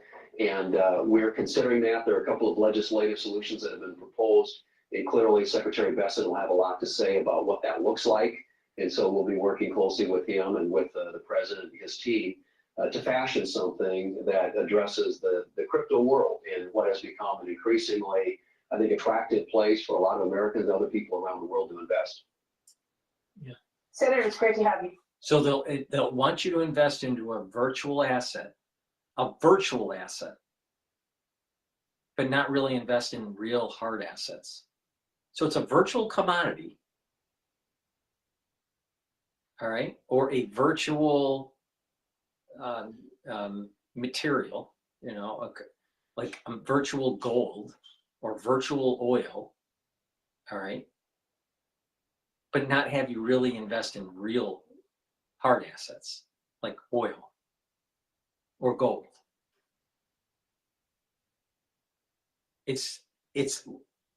Will people make money on it? Yes. That doesn't mean it's real.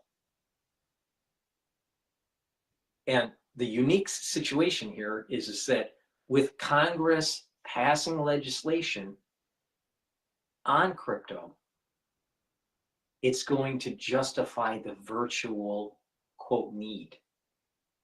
And there will be a behavioral dynamic that has positive inflows into these ETFs and into the coin price movement. Now, it's going to be volatile. Now, I wouldn't be surprised that volatility happens, big money, institutional investors now are involved, and they want to reduce the volatility. Now, then another wave of legislation would come in years later, or maybe a couple years from now, but maybe it's 4 or 5 years later, there seems to be a wave of legislation that would happen where they would want to reduce the volatility. And to reduce the volatility would mean that the Federal Reserve actually is allowed to buy Bitcoin, in the open market and put it on their balance sheet. And so what they're doing is manipulating the volatility to reduce the volatility, the natural volatility.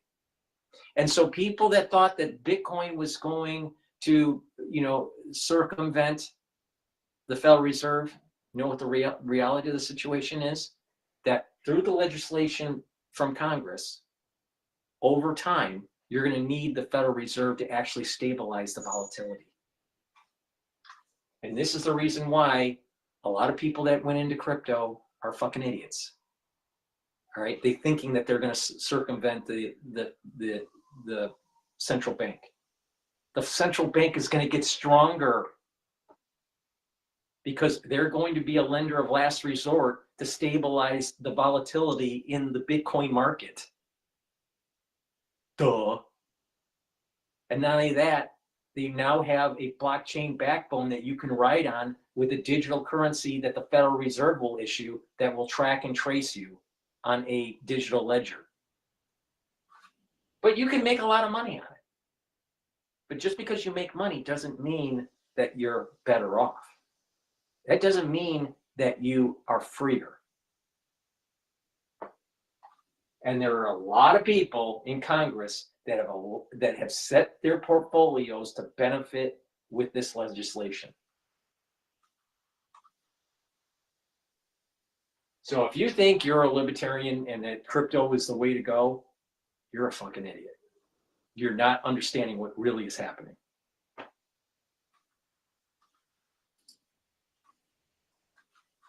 Hey, thanks so much. We'll be watching your work, sir.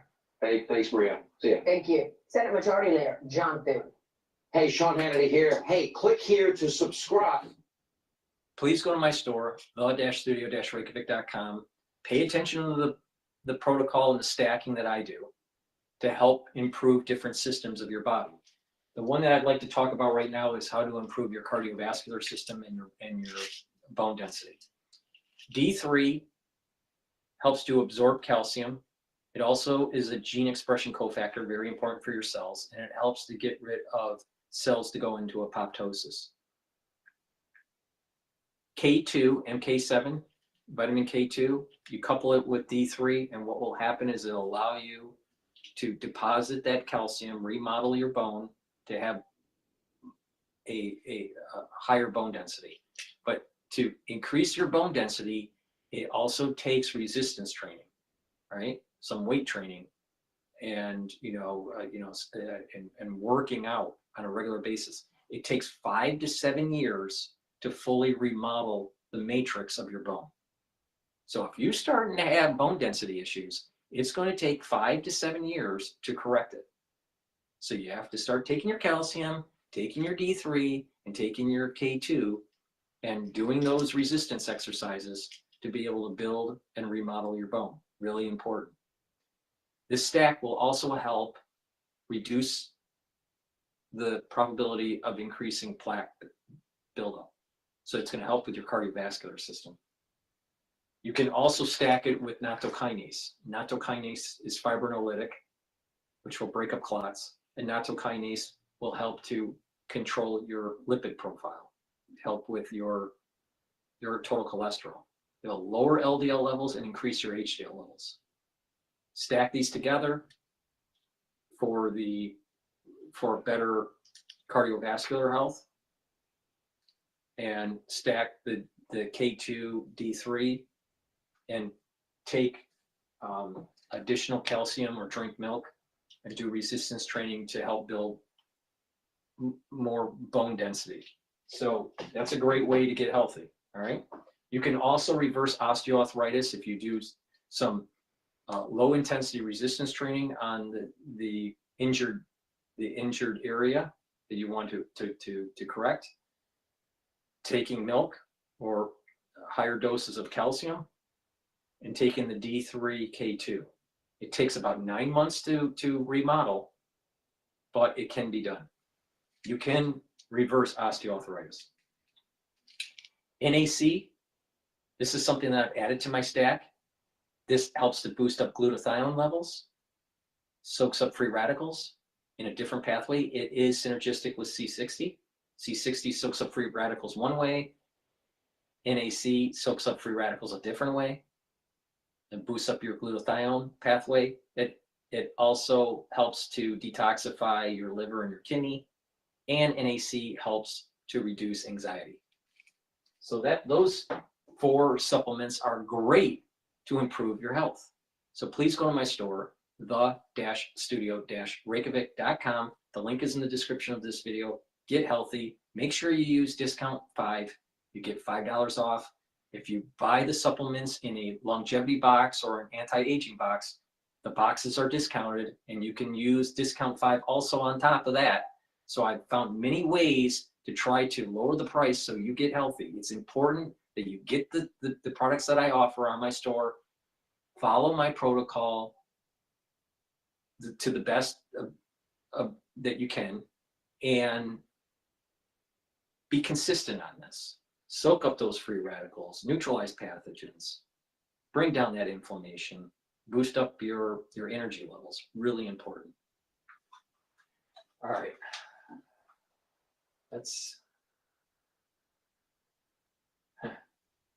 This was 4 minutes ago on MSNBC with Ali Velci. I met Ali Velci at an event. He was pushing his book, and he's naive. He's naive. Okay, so he's talking to John Bolton about his book.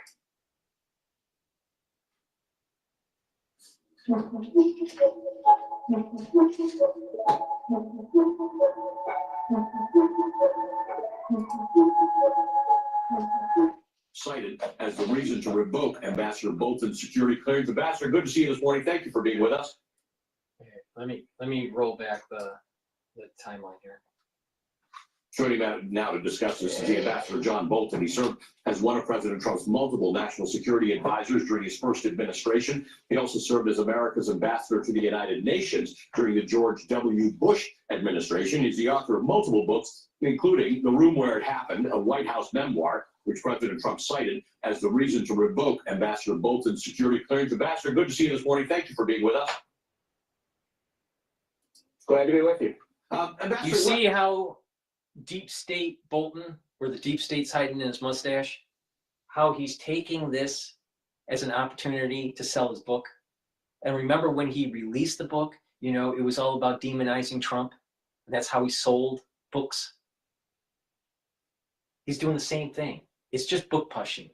That's all he's doing is book pushing. He's taking this and it's turning it into all him. It's all about him. It's all about him.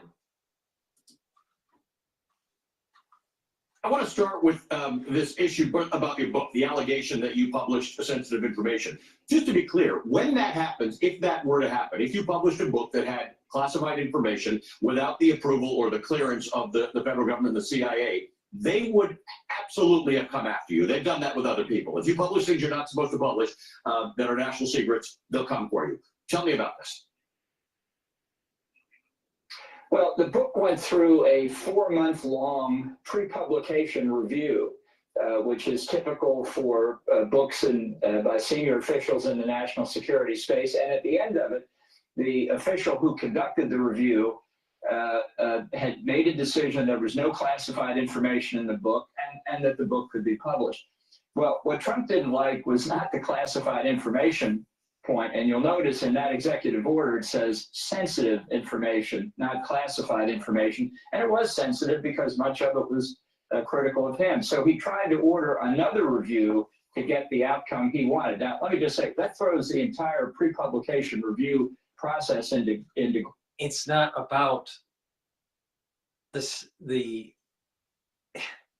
it's not about what he wrote in the book. He made the book to demonize Trump, to hurt him in the election cycle. He went after Trump. It's all about selling books and going after Trump. And this is modus operandi with the deep state. Try to hamper Trump. try to demonize him, try to whatever, saying he's incompetent or he's, you know, he's too bombastic or whatever. It's all about selling books and demonizing Trump. Ambassador Bolton, deep state mustache. Peril, because if it's manipulated by presidents for political purposes, that does threaten the First Amendment. But the book was cleared. There's no classified information in it. It was never my intent to disclose classified information. And in the almost 5 years now since the book did come out, I haven't heard anybody point to anything in it that was classified. This is Trump reflecting. He just doesn't like to be criticized. Yeah.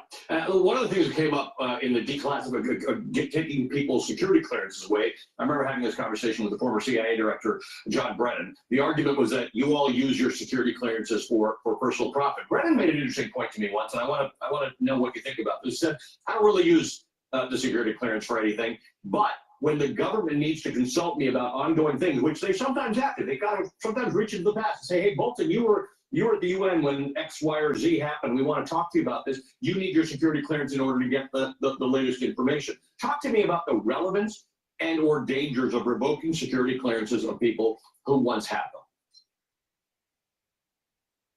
Well, I have prepared a Thomas's breakfast for you to savor together. Thanks, Tom. Hey, are English muffins from England? Heavens no, they're from the pantry. Are you from England? Nay, I am all. Well, I think it's a mistake to revoke clearances for political purposes. In my case, I'm not even sure I have a valid security clearance anymore. I haven't since I resigned in September of 2019, to my knowledge. I haven't had an update of my background investigation, for example, in 6 or more years. I can't even remember when the last one was. I don't think you need a security classification if you have had a senior role before. If the current administration determines that they want to talk to you. I'll give you an example. Remembering the famous Chinese balloon incident, the Chinese balloon that floated happily across the United States, a number of former Trump administration officials were called in individually to be given briefings on what the government knew about the Chinese balloon question. And I received one, and I signed a series of non-disclosure agreements that I wouldn't reveal classified information. That can be done at any time, and in normal administrations, signing that agreement's enough. Your word should be your bond after you've held high-level clearances to get it for a special purpose and then move on. Talk to me about the reason we actually invited you on the show, and that's specifically about your own personal security. Donald Trump has removed your protection, that of Mike Pompeo and others who with whom he disagrees either politically or... No, Ali, we know better. You invited him on your show because it will try to demonize Trump, not about bringing to light an issue where Bolton's life's in danger. Get real. Whatever you've done.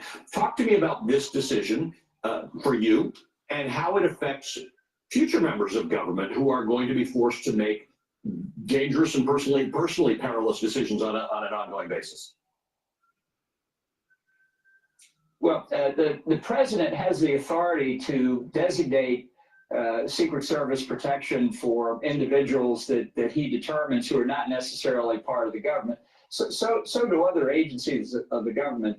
For example, in a case of a former Secretary of State or a current Secretary of State, that's provided by the Diplomatic Security Bureau at the State Department. But in my case, since I had been at the White House, Biden decided to provide Secret Service protection because of the threat level that the intelligence community was picking up from Iran for retaliation for the elimination of Qasem Soleimani, who is a dangerous terrorist responsible over many years for the deaths of hundreds of Americans, obviously ordered by President Trump, and he was at the top of the list of people being threatened.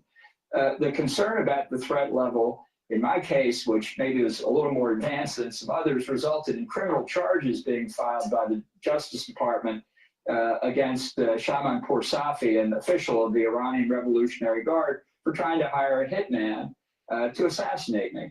Now, the question of the threat level, and that's on the website of the Justice Department, or at least it used to be, the question of the threat level is something that's reviewed on a continuous basis. And in fact, just in the days before the inauguration, I was informed again that the threat level remained as it has been for several years. And I might say for viewers who don't know this process, neither I nor anybody else assessed as targets of the threat had anything whatever to do, no direction or control or influence at all over the determination of the threat. That's made purely by professionals in the intelligence community. Ambassador, what you saw when Joe Biden sent that message to the Iranians, say you can't kill Donald Trump and you can't kill any other former or current U.S. officials, that would be an act of war. Do you believe that's true? And what would happen if that happened to you or one of these people who have been targeted? How should the U.S. react? Well, in the case of everybody, it's not just me, but all of those who have been covered because of the Iranian threat since they left the government. It is the Iranians are after us for actions that were taken as part of our official government duties. Now, I mean, I don't believe anybody's entitled to anything from the government, but if you're going to allow people across the board really to be exposed to the seriousness of this threat without protection, it's an incentive for U.S. adversaries to take advantage of it. And so now, having read the news that the coverage has been lifted, there's no question in my mind, but that the actual possibility of them taking action is real. What should the U.S. do in response? The same thing it should do anyway, when Americans serving overseas, serving as in the military, serving in our embassies overseas are attacked, is to take action against those who perpetrated it. It's better, though, to try and deter the adversary from taking action in the first place, which the provision of protection hopefully does. You and I have talked for years, Ambassador. We always appreciate you agree to come on the show.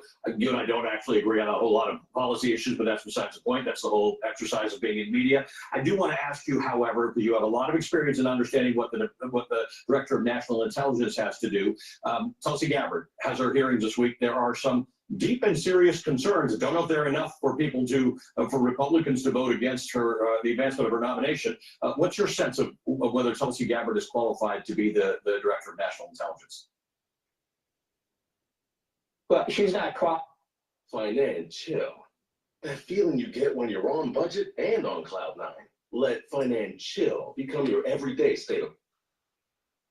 Well, she's not qualified in any way, shape, or form. I mean, I thought there were a trio of Trump nominations here that were really in a category by themselves, not just incompetent, but dangerous to the United States. One was Matt Gaetz. He's gone. The remaining two are Tulsi Gabbard and Kash Patel for the FBI. Not only are they not qualified, they have done things through the course of their career that show they don't have the judgment or the character, frankly, to hold such sensitive positions. I think this is a. I don't know if this is true or not, but it sounds like President Trump has just announced a massive emergency tariffs and sanctions on Colombia after they denied deportation flights of their own citizens. So here we go. A real danger for the United States in both cases. I think in Tulsi Gabbard's case, she said things and done things that show a lack of judgment that should keep her as far away from classified information as possible. What's the danger on the Kash Patel side to you? Obviously, the Tulsi Gabbard side's got associations that we haven't cleared up with the former Syrian regime. It's got associations with the Putin regime, and it has some very strange foreign policy positions. What's your fear about Kash Patel, other than the fact that he's got an enemies list and thinks that the FBI should be used to be weaponized against the enemies of the current president? Well, I had an op-ed in the Wall Street Journal about it, which I'd refer people to for a longer take on it. But I think one of the dangers of many of the Trump nominations is that he's looking to be surrounded by yes men and yes women. He wants people who are going to tell him what he wants to hear and carry out his bidding without any question. There's no doubt the president makes the final decisions, but Trump will find he's not well served if he gets his wish and gets those kind of people.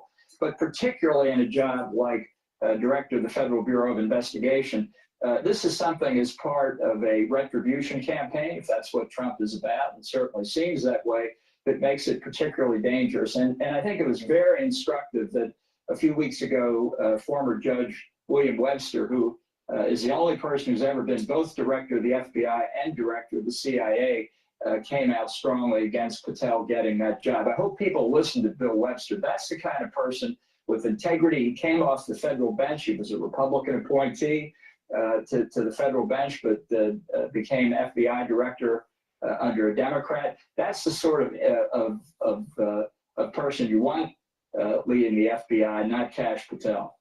Ambassador, good to see you again. Thank you for joining us this morning. Former Ambassador John Bolton, former National Security Advisor in the first Trump administration, offered. Bolton never wants someone other than someone that's been inculcated into the deep state. Please go to my store, the-studio-reykjavik.com. Get the Max 35. This is something that I take every day. Take a teaspoon of it, swish it in your mouth, gargle, 20 seconds, 30 seconds, then swallow. Boost up your immune system. This is something that you should take every day. If you're not feeling so great, take a tablespoon or two a day until you start feeling better, and then go back to your maintenance dosage. Structural nano silver gels, you can get it in a tube form or in this dispenser. This is a dual purpose product. It's going to help heal your skin. You can use it as a skincare. You can put it on your hands, around your mouth, around your nose, around your eyes, around your ears. Lightly coat your nostrils, stays active for 5.5 hours. This is something that you really need to have around the house, at your work, when you need it. Trust me, especially during the cold season. Please go to my store, the-studio-reykjavik.com. Get this great structural nano silver gel. Even for guys that shave, you can use it as an aftershave to help soothe the skin. Women, if you're shaving your legs, to soothe the razor burn, using the structural nano silver gel on your legs will help to heal and soothe that razor burn. I have collagen peptides. This is a very high quality collagen. You get a big scooper. This is about a month's supply. Take it every day. It helps with your bones, your joints, your skin, your hair, your nails. Very high quality. It has a great amino acid profile, as you can see here, right? And take it every day. I also have a skincare box, beginners and advanced. It's called the anti-aging skincare beginners and advanced box, where you take what's in that box to really supercharge your skin health. Please go to my store, the-studio-reykjavik.com. Get the collagen. This is a powder. You mix it with soft foods like hummus or yogurt or a smoothie or milk. Some people mix it with milk or just filtered water. Take it every day to improve your joints and your skin. All right. Let's take a look at one other video here.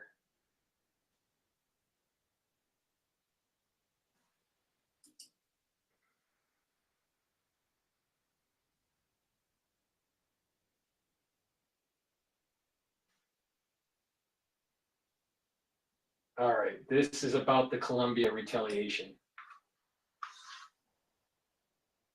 We are following breaking news at this hour here on Live Now from Fox. You're taking a live look at the White House as we have learned that President Trump is now ordering action to be taken against the country of Colombia, saying, quote, "I was just informed that 2 repatriation flights from the United States with a large number of illegal criminals were not allowed to land in Colombia.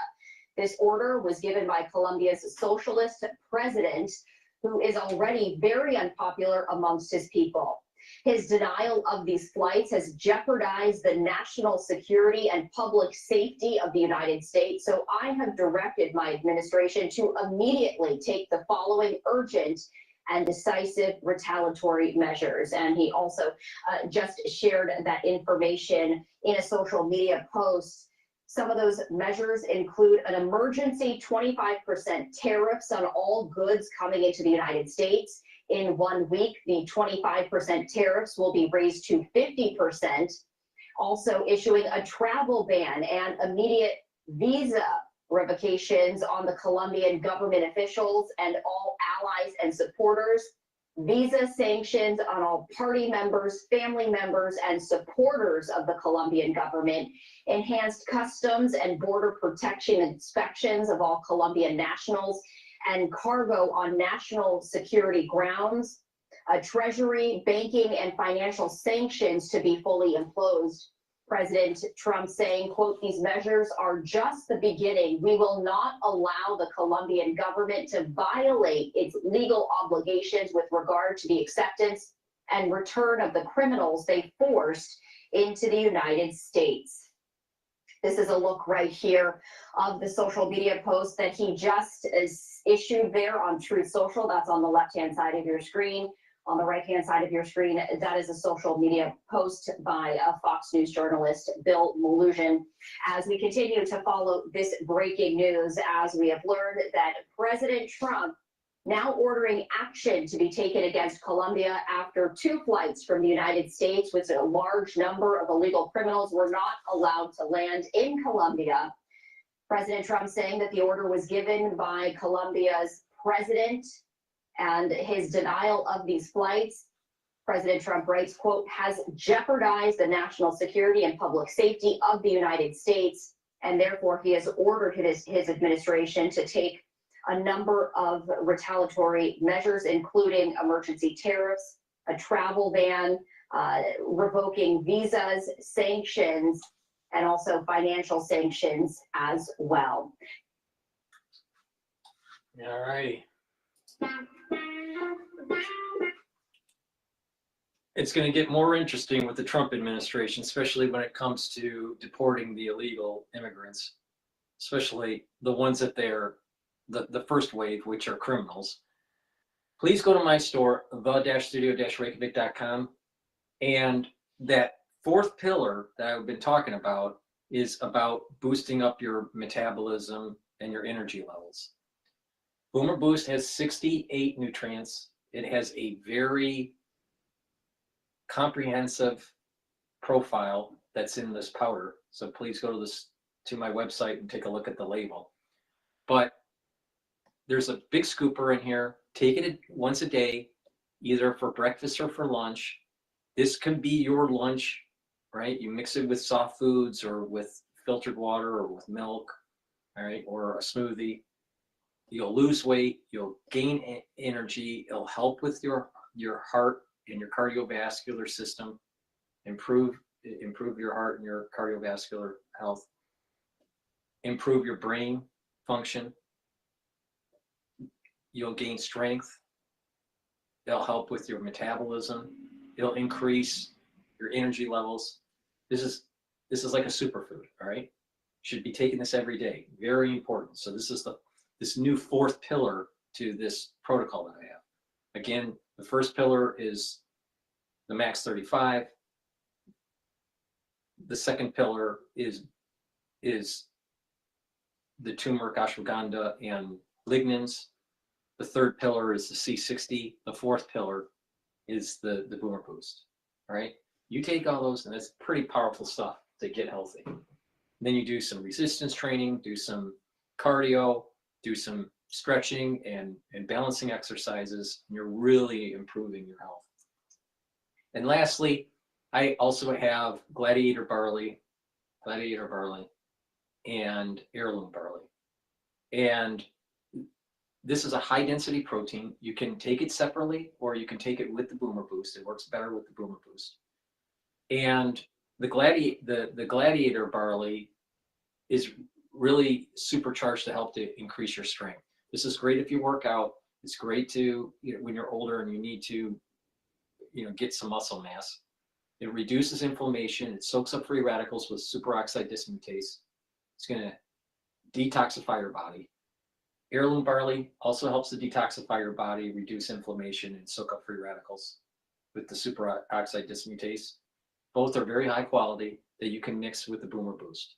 I have made a discount box called the Longevity Boost Box, where you get the Boomer Boost and your choice of barley.